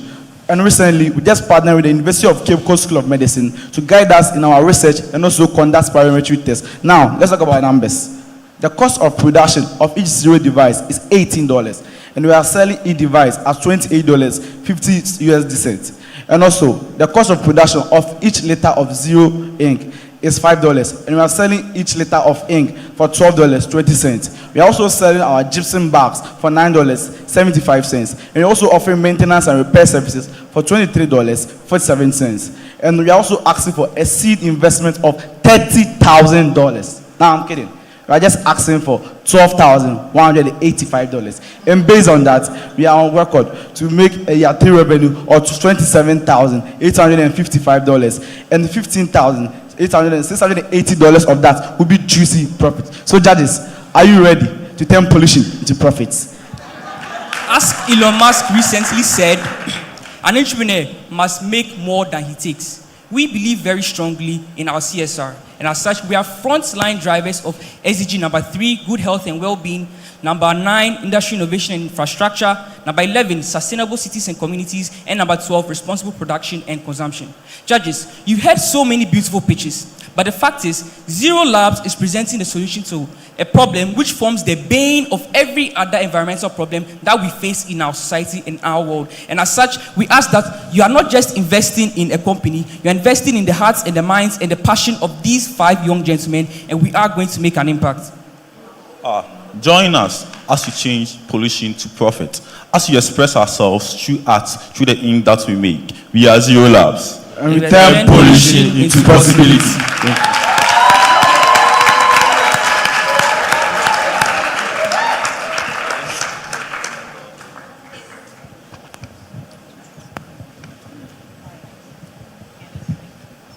Well done, Zero Labs. Thank you. Just to clarify, who is your customer? Who's your typical customer? All right. Our typical customer is bus drivers and people who work at bus stations in Ghana. They are very, very exposed to air pollution, and they use olden cars mostly below 2006. So those are our primary customers. And they will be buying at $28 per piece of ink? Yeah. No, please. The device costs $28, and the ink costs $12. Okay, 12. Okay. Okay. Great presentation. I would have loved to ask my question in Chinese, but of course I can't speak Chinese. So I'll just go straight to the point. And the point is, did you adopt a structured project management process in delivering your product? And if you did, please, can you kindly just briefly explain what it was? All right, thank you. So in truth, no, we didn't have a clear-cut project management plan. But throughout our journey, we realized that we inadvertently used many principles of project management without even knowing. So this journey has even taught us an experience that even though we were not consciously applying principles of project management in a professional manner, step by step, we still inadvertently applied these same principles, and they've greatly impacted us. Okay, what is the lifespan of the device? So, to answer that, the device can last, it's a chargeable device, can last up to 24 hours till you recharge it again, and then it doesn't really spoil because it's made from metal, and it doesn't corrode it's a stainless metal, steel metal, let me say it like that, and then the chemical reactions that it goes through does not degrade the quality of the metal either.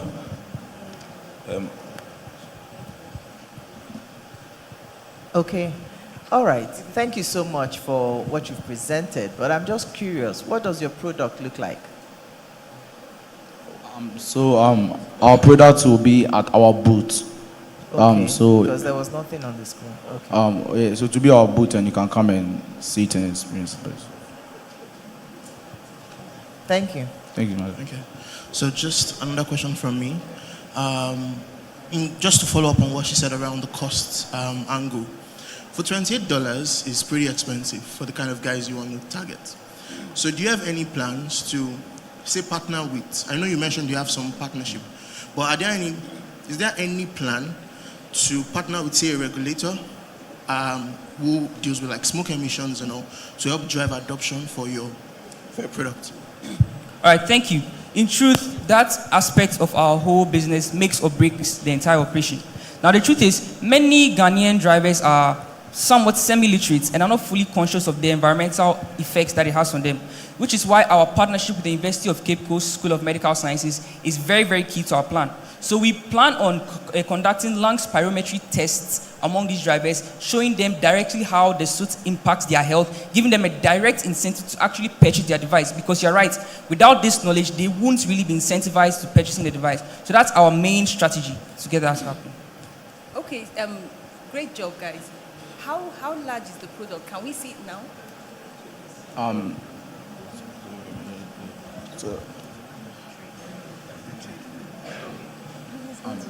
Miss, you can take another question.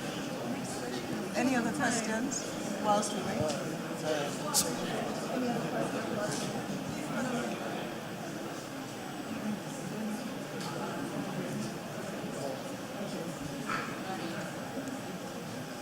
So the product is fairly cute with sizable parts because different cars have different exhaust sizes, fittable exhaust side, and it's fairly cute and easily attaches onto the exhaust of cars and performs its function.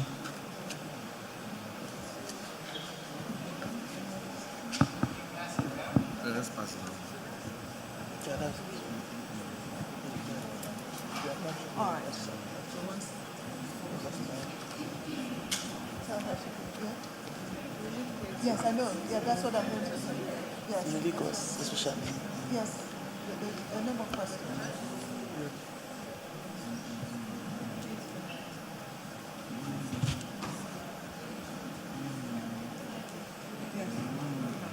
Yes, I know.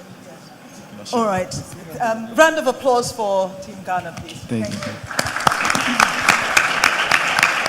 And whilst we're bringing up the next set of team, just to remind the judges that we have a trade fair after this, where we'll see the products, we'll handle the products, we'll see it tested, and we can ask all the detailed questions.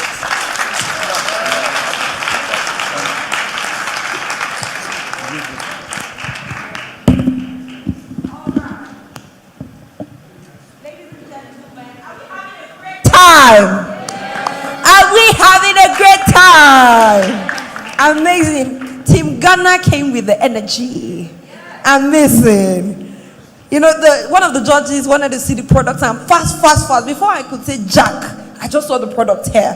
That's the energy and the enthusiasm that they had. But just like the head judge mentioned, we'll have a trade fair afterwards where you'll get to see some of the products at the booth. All right, let us welcome to the stage the next team. Are you ready for the next team?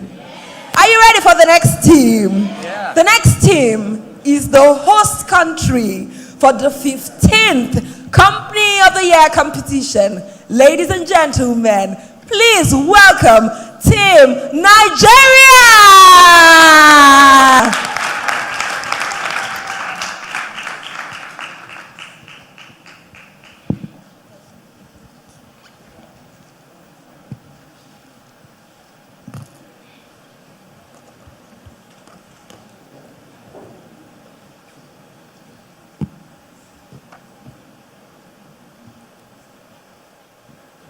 Every morning across Africa, farmers wake before sunrise, uncertain if the day will bring rain, drought, or loss. In different parts of Africa, climate change is reshaping agriculture. Pests, floods, and heat waves are destroying crops faster than farmers can recover. This crisis directly undermines the global efforts towards SDG 2 and 13 as the continent faces escalating food insecurities due to these climate shocks. Just last month, several farming communities in West Africa lost part of their maize and tomato harvest to a sudden heat wave and pest invasion, leading to a loss of millions of dollars. We met one of those farmers, Hajia Zainab Dambala from Kura in Nigeria. She said, "I work hard, but the sky no longer listens." Her voice represents millions of smallholder farmers across Africa struggling to grow food in a climate that keeps changing faster than they can adapt. So we asked, how can students take action to help farmers thrive despite climate change? That question inspired AgroFly, a student-led innovation born from curiosity, courage, and the real determination to make a difference for Africa's farmers. Thank you, Rukaya. What is AgroFly? AgroFly is an AI-powered solar and electricity agricultural drone that is tailored to farmers in Africa adapt to the climate change through real-time communication and automation. How AgroFly works: intelligent scanning. When it launches, AgroFly flies over farmland, scanning for dryness, pest invasion, or plant disease with the use of AI sensors and cameras. Real-time alert. It sends instant support to a farmer's phone via Telegram, WhatsApp, or SMS with updates on plant health, soil moisture, and pest status. Crucially, it provides a security layer by sending alerts when unauthorized movement is detected on the farm. Precision action. By automatically scanning, AgroFly sprays water, seeds, or pesticides only when needed, thereby saving time, water, and energy. Sustainability. It is partly built with locally recycled and sourced materials, making it both eco-friendly and affordable, and proudly made in Africa for Africa. With AgroFly, farmers don't just see problems, they see solutions in real time. Now, let's show you how we reach those farmers. Thank you, Rukaya. Our marketing strategies. To bring AgroFly closer to farmers across Africa, we use a strategic mix of direct engagement, digital outreach, and partnership. First, for direct engagement, we enable farmers to witness AgroFly in action and see it working for themselves through farm demonstrations, exhibitions, and community-based showcase. Next, we move to digital outreach, where we share educative videos, farmers' testimonials, and field results to inspire trust and adoption. Finally, we're starting our reach through targeted partnership. We partner with Smart Sprout Solution, agricultural agencies, and cooperatives that connect us with rural farmers and modern agripreneurs. Our approach is simple yet powerful. Connect, demonstrate, and deliver value. Through this, Smart Journeys is not just introducing a product, we are changing agriculture across Africa. And here is how we manage our finance. Thank you, Zainab. Our model is designed for affordability and self-sustaining growth. Cost of production, $283 per unit. Selling price, $467 per unit. Profit per unit sold, $184. Unit sold, 2. Rental revenue, $133 from renting the drone to 5 farmers. Total revenue, $1,067. Total profit, $501. But our focus goes beyond profit. It's about purpose. Each earning is reinvested in innovation, research, and community impact. At SmartGenix, success means nothing to us if it doesn't touch lives. We began with youth empowerment. We visited an elementary school where we trained 15 boys on smart irrigations and simple vegetable farming.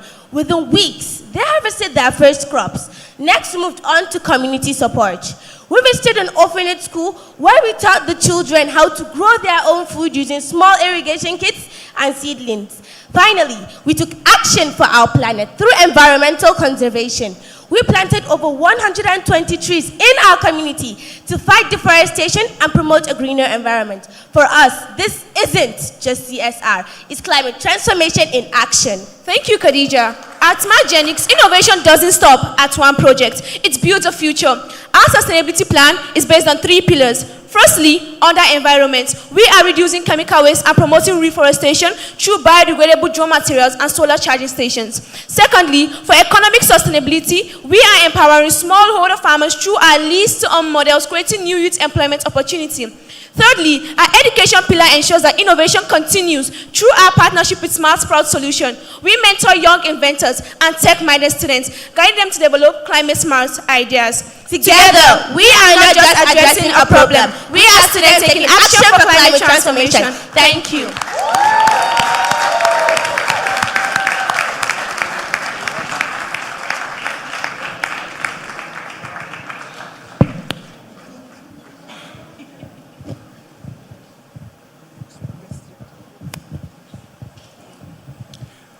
You ladies deserve another round of applause. Another round of applause.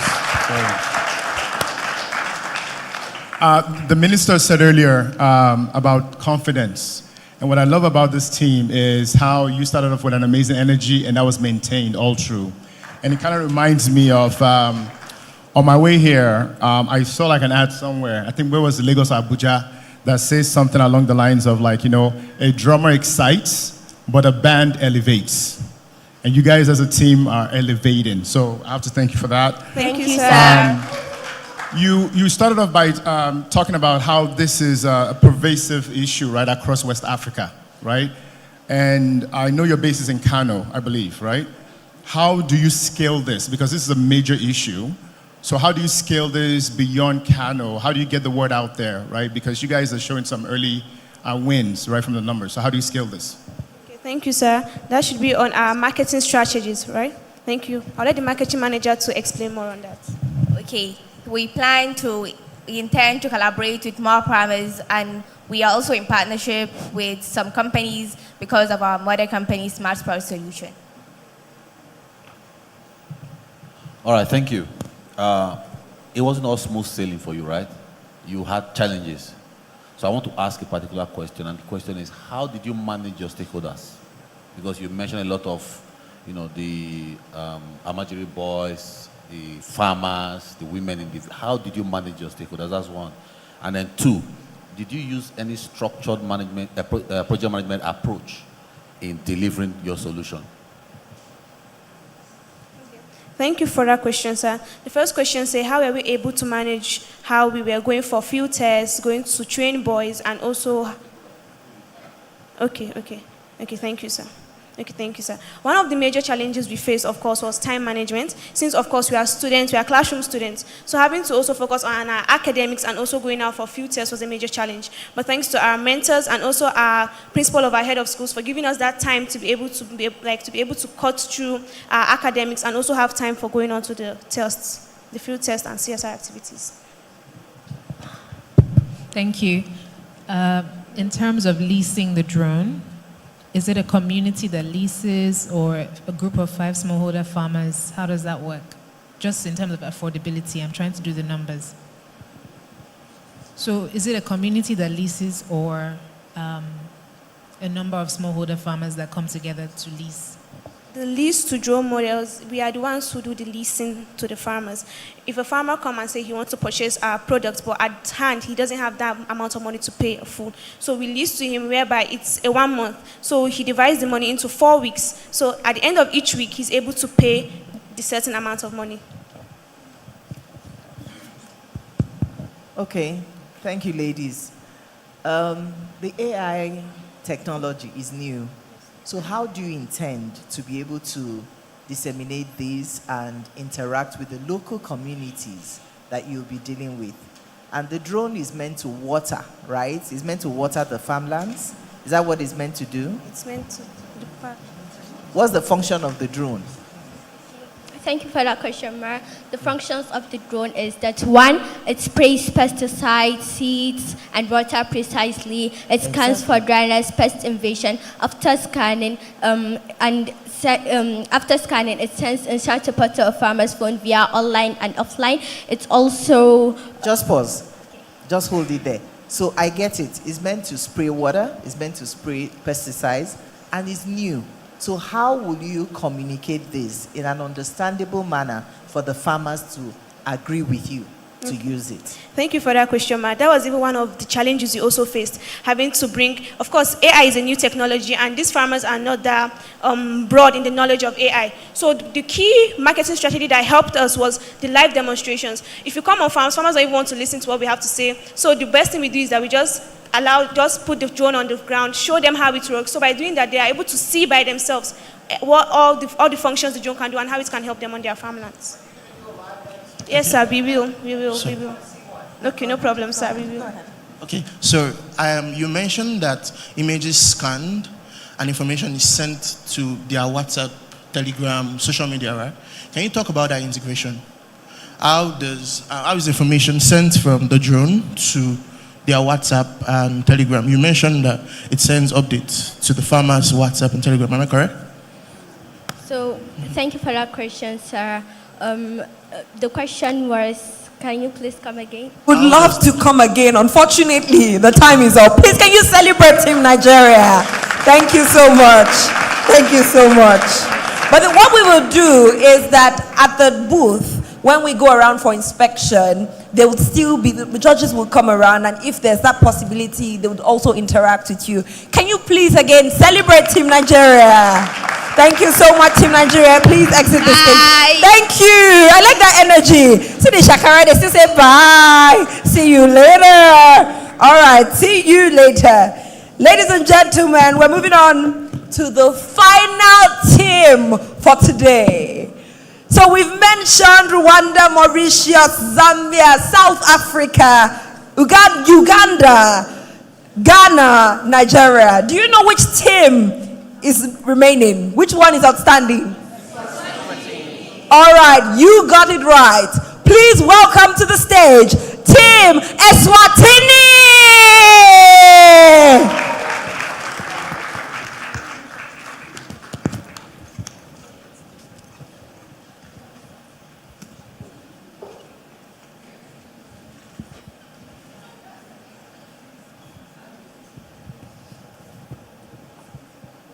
Meet Zabelo Dlamini, a youth farmer growing vegetable on a 2-hectare farm.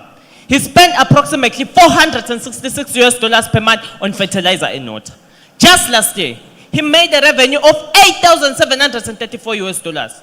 $2,911 went to fertilizer. Can you imagine? That is about 33% of his revenue.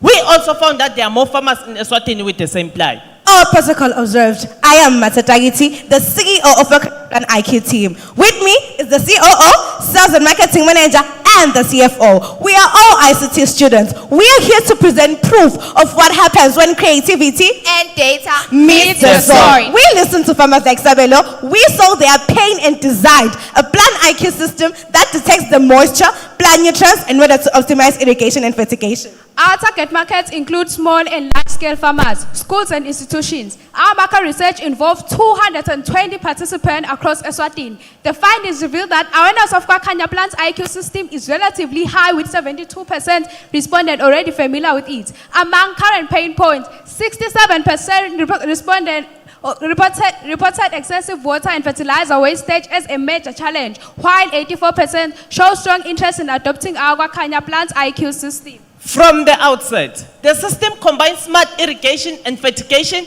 into a single solar-powered solution for sustainable farming. We connected sensors and valves to a microcontroller which acts as the brain of the system. This unit continuously monitors soil condition and transmits data via a Wi-Fi router to the Wakanya app. The fertigation module intelligently blends water and nutrients according to crop-specific requirements.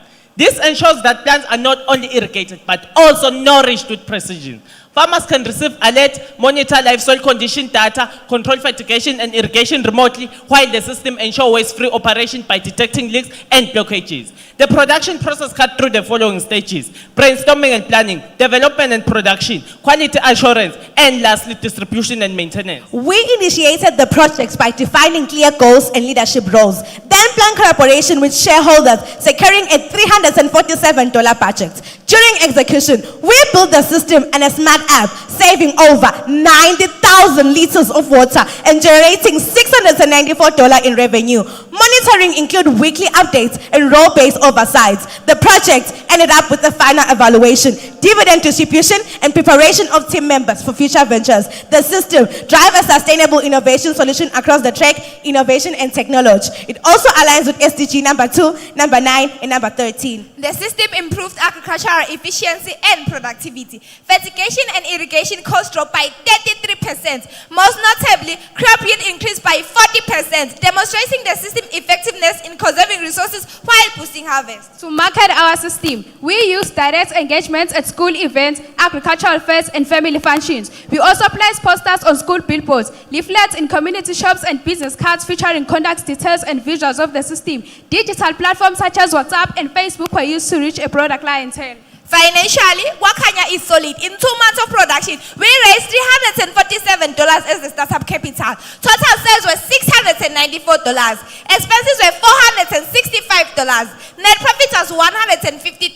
With an investment of $1.44 per share, we were able to pay out dividends of $2.44 and that 58% interest. Wakanya is not only about smart farming, it is about protecting life, empowering youth, and cultivating hope for the future. In partnership with Swaka and World Vision, we held a campaign to address the urgent need of water conservation in the face of climate change and the high rates of gender-based violence. With an attendance of over 600 community members, through public speeches, survival testimonies, and distribution of support resources, farmers were taught on how to reduce water wastage while improving crop yield. Our biggest challenge, which was sourcing raw materials, was solved through partnering with TechAlert.com. Integrating multiple sensors also required scarce software skills. We overcame this with visual and modular artificial intelligence programming. We also faced problems between the production and marketing on launch dates. We solved this by piloting one tested unit while finalizing the other. This restored teamwork and kept the project on track. Through this program, we gain business skills, teamwork, and leadership roles.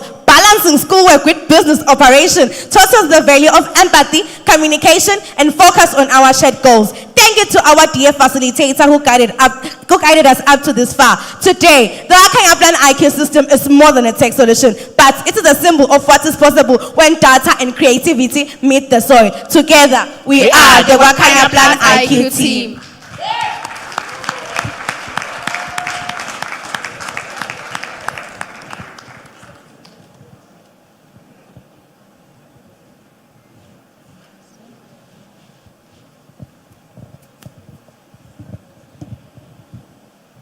Okay, mine is not a question. I just want to make a comment. Your presentation addressed certain things that I think were very salient, that supported your delivery of this solution. One, you addressed succinctly, you clearly identified the problem, the magnitude of the scope. You had a plan, which you worked with. You spoke about it. You also spoke about your budget as well. And you addressed challenges succinctly. And of course, we all saw your lessons learned. And of course, you also adopted clear processes when it comes to managing a project. So I just wanted to highlight that. Thank you.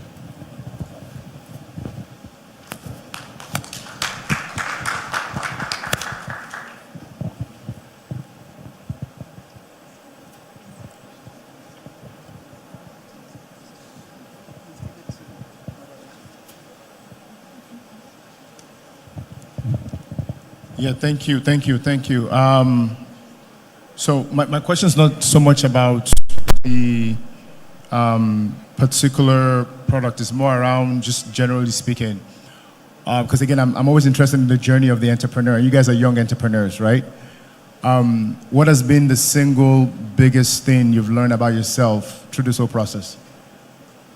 Thank you, Honorable Judge, for the wonderful question. So basically, I didn't know that I could lead a big team like this. We are 18, so I learned that leadership is with service. Coordinating this team just taught me the power of resilience, communication, and focus on our shared goals. Thank you. To add on that, our CEO used the democratic leadership style. All members in our company had a say. We used voting in making key decisions, which made us to stay united and focus on our shared goals. Thank you. To add on what my sales and marketing manager just said, for example, we faced conflicts between the production and marketing on launch date. So our CEO conducted a meeting whereby all the teams shared a feedback on what's going on, whereby the production team said that they are still processing the system while the marketing team wanted to showcase the system. So our CEO came up with an idea that the production team should finish one tested unit so that the sales and marketing can showcase the system. Madam CEO, when I grow up, I want to be like you. Now, I just wanted to find out, I heard you say you saved 90,000 liters of water. How did you measure the impact of your project? Thank you, Honorable Judge, for the wonderful question. So we piloted our system in our school garden, and it showed that we saved the 90,000 liters of water. Also, our system have a flow meter sensor that's record the flow of current of the water passing through it. So it showed that it saved the 90,000 liters of water.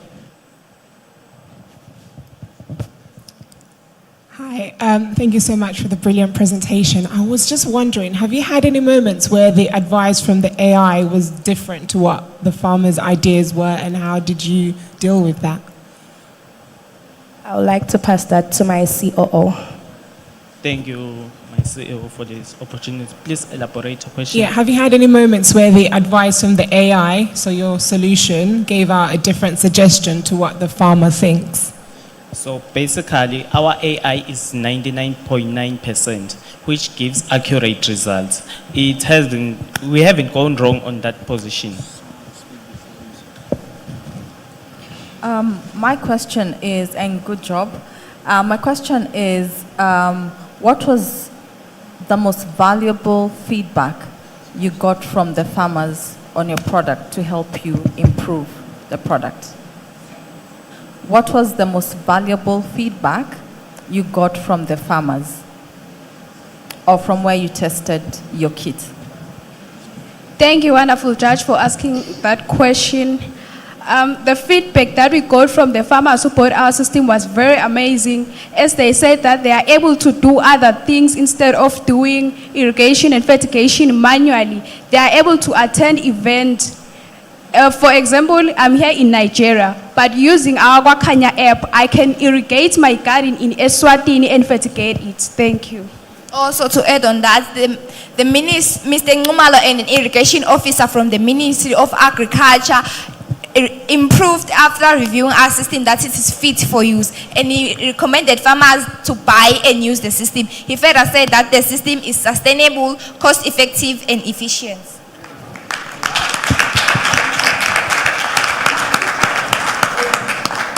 Ladies and gentlemen, if that applause was for me, I'll take it. But it is for Team Eswatini. Please, raise it.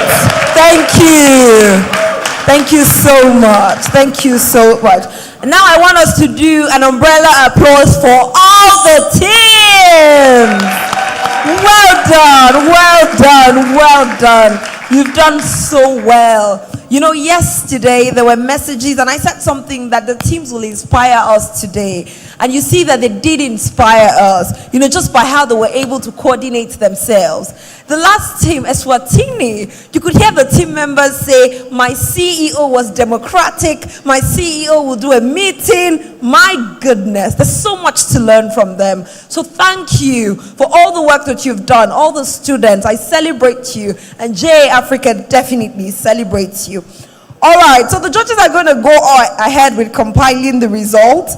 Let me just quickly remind us of the social media handles. We'd like for you to engage with JA Africa. Somebody just mentioned to me that he was streaming, he was watching on YouTube. So you want to engage with JA Africa beyond the four walls of this room. On LinkedIn and Facebook, the handle is Junior Achievement Africa. On Twitter, JA_Africa_. On Instagram, JA_Africa. And the official hashtag for this event is hashtag Africa COY 2025. I'd like to, this time around, celebrate the judges for taking the time to listen to each speaker, for taking the time to ask the right questions, take the notes. Please, can we celebrate our judges? Thank you so much. Thank you so much for your commitment. All right, just some quick announcement. We have coffee break soon. The students, during the coffee break, I'm going to run through some announcements and then we'll go for coffee break, right? But by 1 p.m., lunch is going to be served, and then there will be the trade fair that will be open to the general public. So please, you can walk in and you'll see the exhibition booths, you know, when it's the trade fair segment, and you'll see the names of the different teams there. So you want to encourage them beyond clapping for them. You want to buy, you want to take some of their products. So please do that. And then we have the boardroom interviews. This one is for the finalist judges only. I had mentioned the different segments of judges, and this one is for the finalist judges only. And it is at 2 p.m. boardroom interview. And each team will be in the room with the judges for about 5 minutes. I'm listening to all these students and the opportunities they have, and I almost feel a sense of jealousy. I'm like, you guys are sitting for these boardroom interviews and all of these things. So it's such a privilege. But you know what? I'm not jealous. I celebrate you, and I'm just so happy for you. All right, then after lunch by 2 p.m., the executive directors will go to Obecha Hall, Obecha A Hall for their meetings. And then the program managers will go to Obecha B Hall for their own meeting. Obecha A is for the executive directors, and Obecha B is for the program managers. Just to remind you that there is an election, as I like to call it, online. So this award is going to be based on the judges, but there's the one that is online, the Public Choice Award, where you, the public, you, the audience, gets to pick. In this case, you are the judge. And it's on YouTube. They have an intro video about 1 minute. And would like for you to engage with them. Vote there.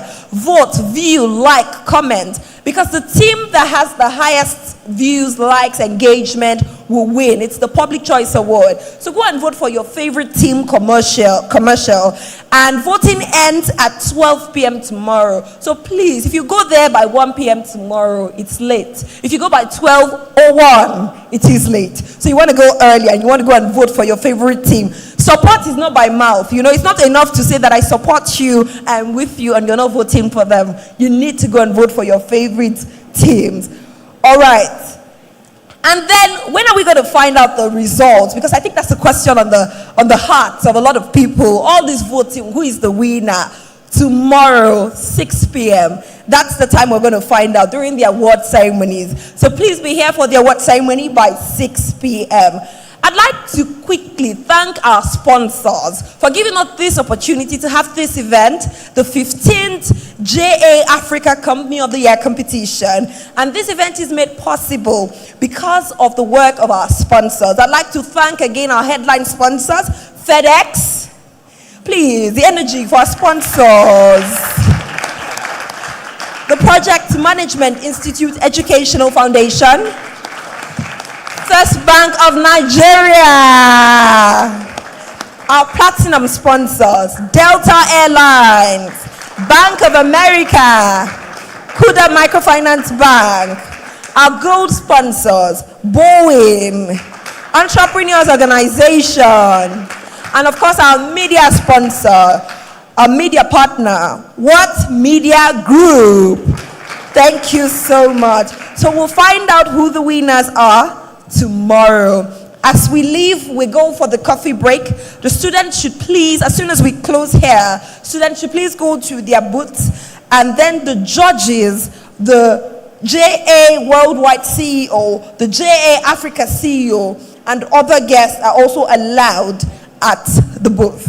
All right, so only the judges, the JA Worldwide CEO, JA Africa CEO, and the invited guests, the special guests, are allowed at the booth. It's been an honor to be the anchor for the competition day. It's truly a privilege to be here for the 15th JA Africa Company of the Year competition. We'll meet tomorrow at the dinner where we will find out who the winner is. Till then, all of us remain winners. And I'd like us to celebrate, just close on the note of celebration. This one is for all the students from the 8 African countries. Please celebrate them. Thank you. All right, so we go coffee break. Students go to the booth, and then lunch is by 1 p.m. Thank you so much for coming.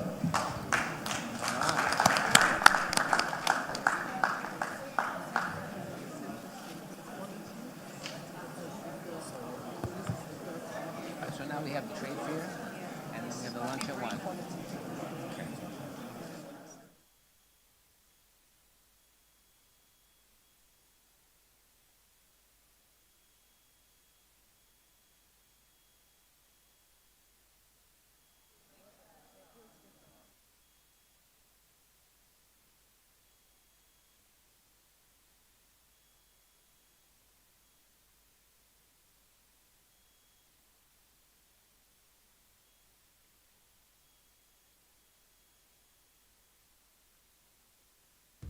At FedEx, we deliver more than packages. We deliver possibilities. We deliver connections. We deliver brighter tomorrows. And through FedEx Cares, we're making a difference. When the world needs us, we're ready to help.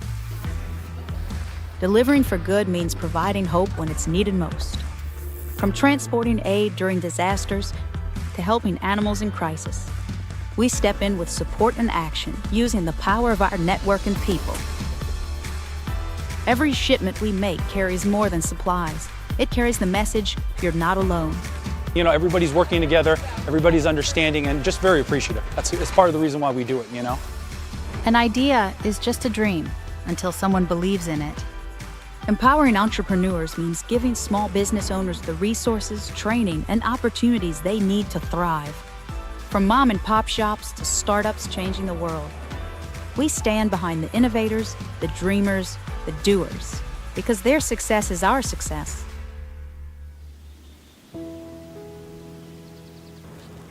The decisions we make today impact the health of our planet. That's why FedEx is committed to advancing climate solutions to build a more sustainable future. Through initiatives like Picture Proof of Planting, we encourage our team members to help restore nature, one tree at a time. And we support groundbreaking research by world-class scientists to deploy carbon removal technologies at scale. No one should have to struggle alone. Engaging people and communities means standing beside those in need, lifting them up, and opening doors to new opportunities. A coat, a meal, a mentor, a new job. We share our skills, lend our time, and show up for our neighbors. These aren't just acts of kindness, they're commitments to building stronger communities. With FedEx Cares, every delivery is a promise of hope, resilience, and a better tomorrow.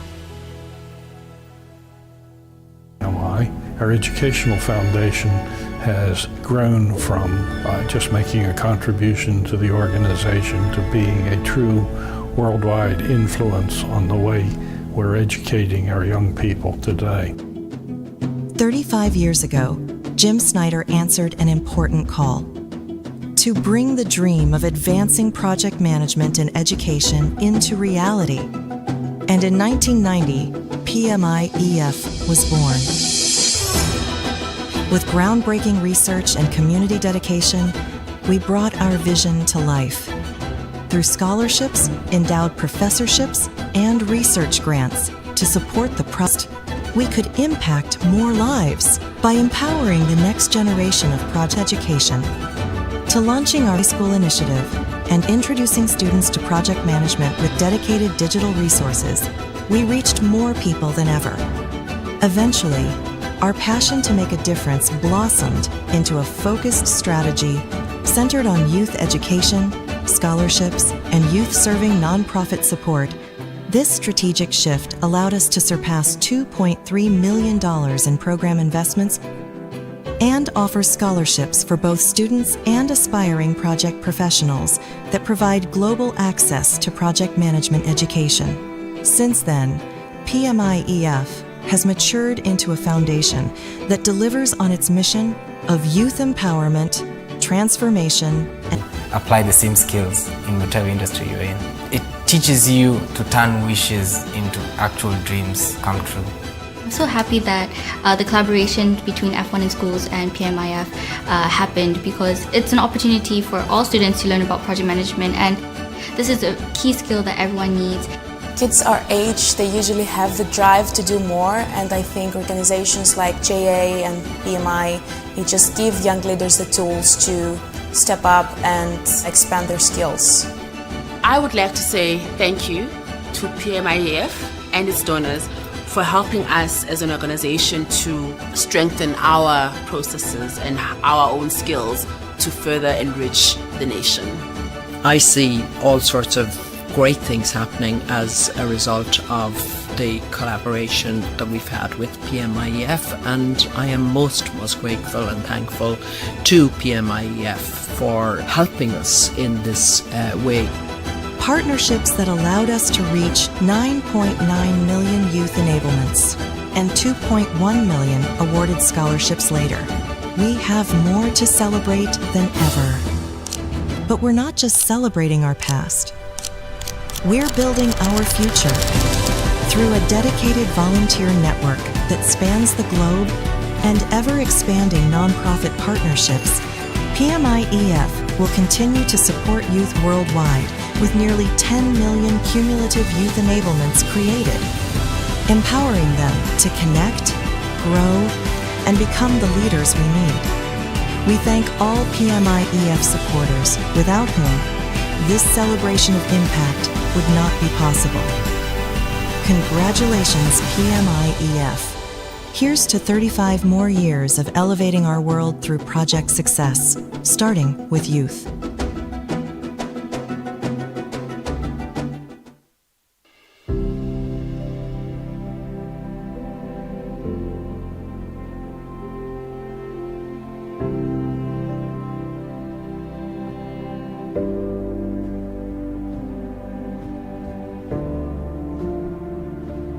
Welcome to Delta Airlines Girls Lead Camp 2025. We are looking forward to interacting with you. We are looking forward to having some fun and hope it's worth your time. Thank you all.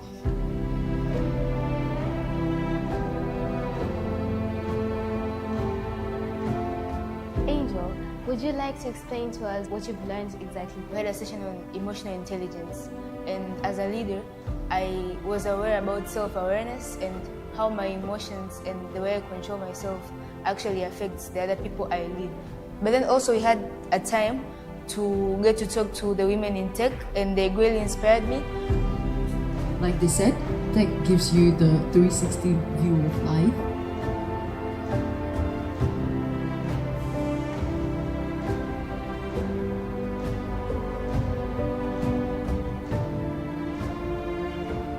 One of the most favorite parts for me was the part about non-violence, because there was a quote in the program we did where they said, non-violence is dealing with oppression, not by oppressing other people.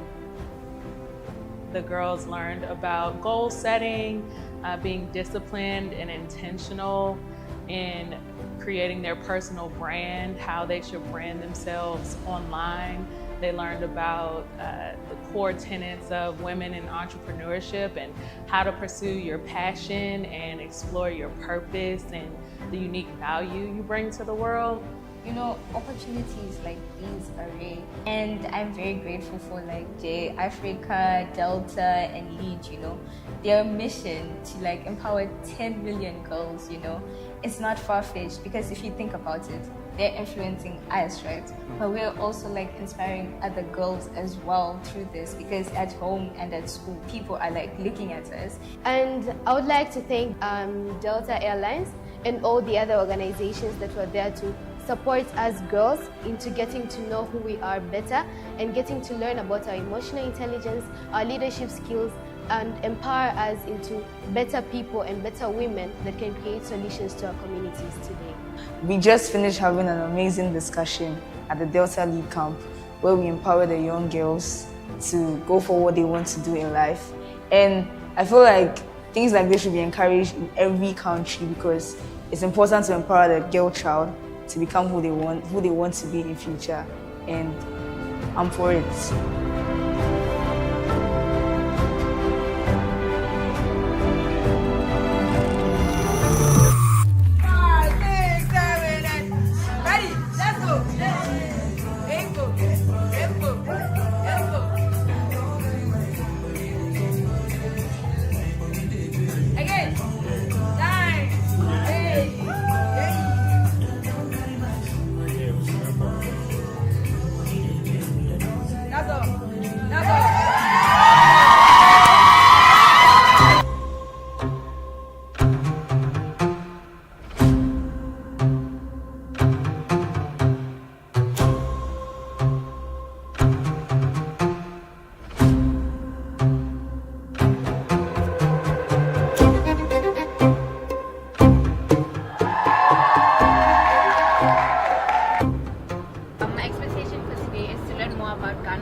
Let no one ever tell you you are inferior. Let no one ever tell you this is your place. So, to the ends of the earth, I expect that your names will be known. Yes? Yes. Your names will be known. My name is Dianza Kumalo. I'm Benedicta Ejei. Nyasha Hope Shekede. Oluwadamilola. Sarah Adegoke. Bonnie Venali. Candace Fafedi Mampuru. Tuminino Samuel Kendi. Wayne Amafim. Now way. Leli lihambo lami lithi lakho lihambo ngekuthi ufunani kusasa. Hii ni safari yangu. Yako ikoje? Kileto laka le. La gago keng? Irajo temiri. It won't say. This is my journey. What's yours? This is my journey. What's yours?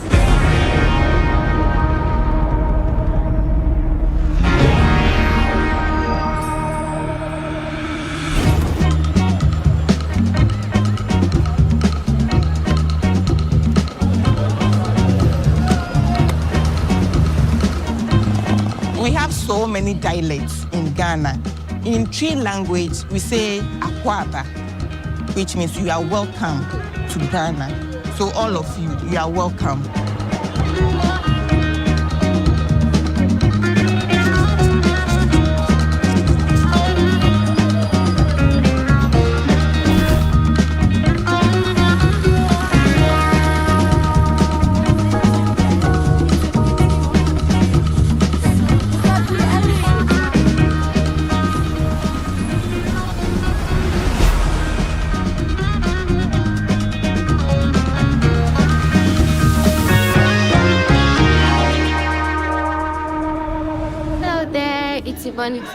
From Tanzania, and today I'm in Ghana in the Delta Airlines Girls Lead Award. So exciting. JA Africa is part of a global organization, Junior Achievement Worldwide, and our mission is to inspire and prepare young people for the future of work. We equip them with the skill set and mindset to build thriving communities by teaching them entrepreneurship skills, financial literacy skills, and work readiness. I'm feeling very nervous, but it's also exciting as well to learn about the different cultures that are here, to meet new people. It's very exciting. What's your name? I'm Helena. Helena. This is Benedicta. And a young lady. I just want to express myself to people. I am looking forward to this week. It's going to be a hit. Where are you going to? How do you say Ghana? Akwaba. Yeah, Akwaba. So for the first day of camp, I'm looking forward to learning a lot of new experiences. I don't think I'm nervous about anything yet.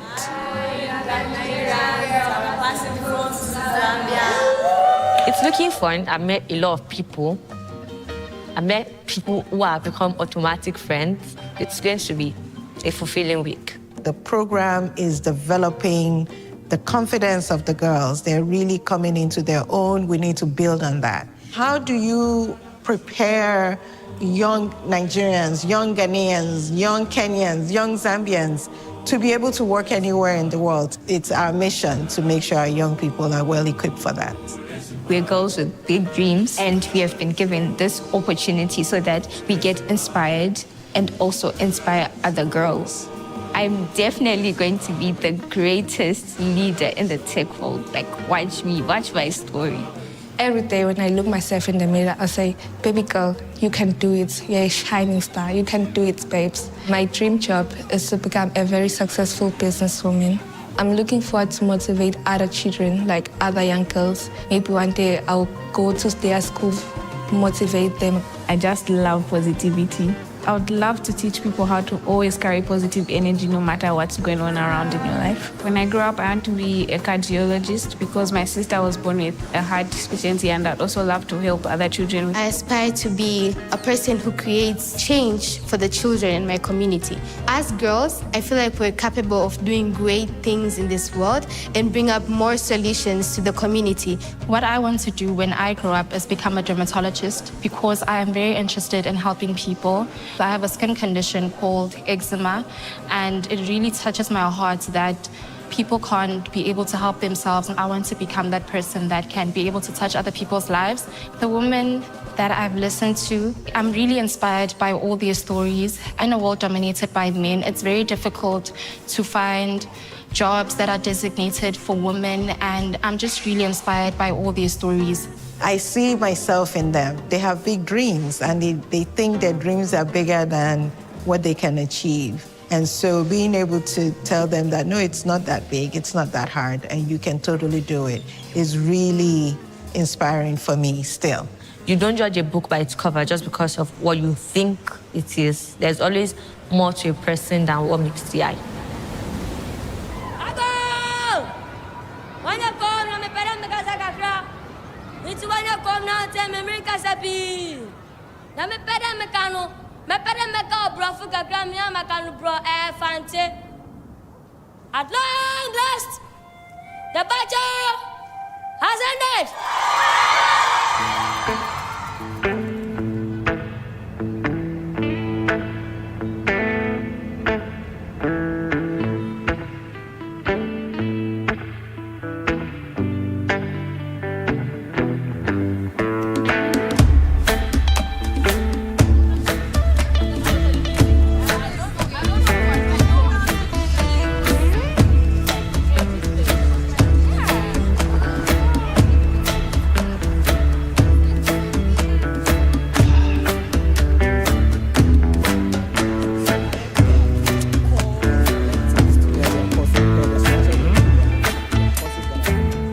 I first got introduced to Junior Achievement Club somewhere in high school. And I think the experience, getting the exposure, that was where I got the entrepreneurship drive from. Coming back again to Ashesi with amazing ladies, I think it's such a good work that Jay is doing. It is very important for these young women to chase their dreams and do big things. Working with the girls has been very rewarding for me.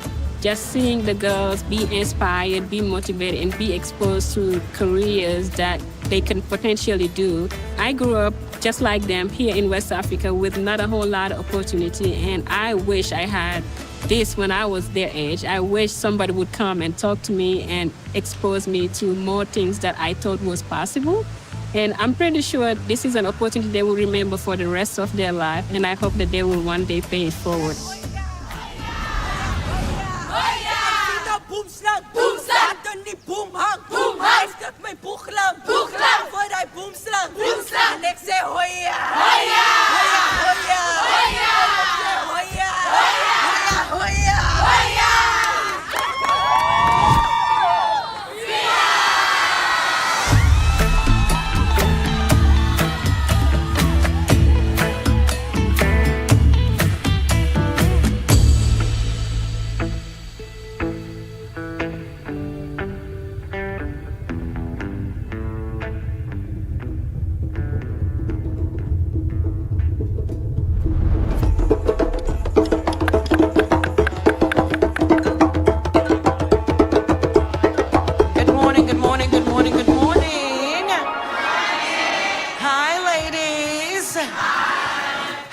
International Women's Day to you.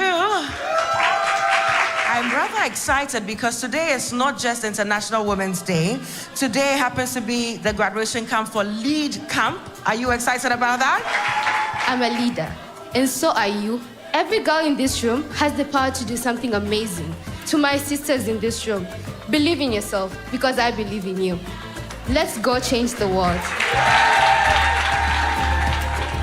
I'm really grateful for the partnership with Delta Airlines. They recognize the benefit of doing what we're doing and has the resources to back it up so that we're able to do more of it, reach more young people, make sure every single young African has the opportunity, the education, the mindset, the skill set to be able to have a fantastic future and to be able to serve the world. Girls lead. 3, 2, 1. Girls lead. You've got this, you can do this. You shouldn't follow anyone. Just be you and then shine. This training is yours and it's yours alone. Always remember that you're very capable, you're very confident, and just be your authentic self. Don't care about how people see you. Dynamite comes in small packages. I'm a living testimony of that saying. You're capable, you're strong, you're courageous. The world is meant for you. The way you see yourself is the way others will perceive you. You're a leader and lead with pride, lead with stride, lead with confidence. Be someone who others will look up to. Be a role model. Be a role model to yourself. Be a mentor to yourself. Research, study, and do everything in your power to show others that you break barriers, you break odds, you do the impossible. And never forget that the sky is not your limit. Even the universe cannot actually comprehend what you do. Rather, you are the architect of your destiny. So mold it well. Drop the mic.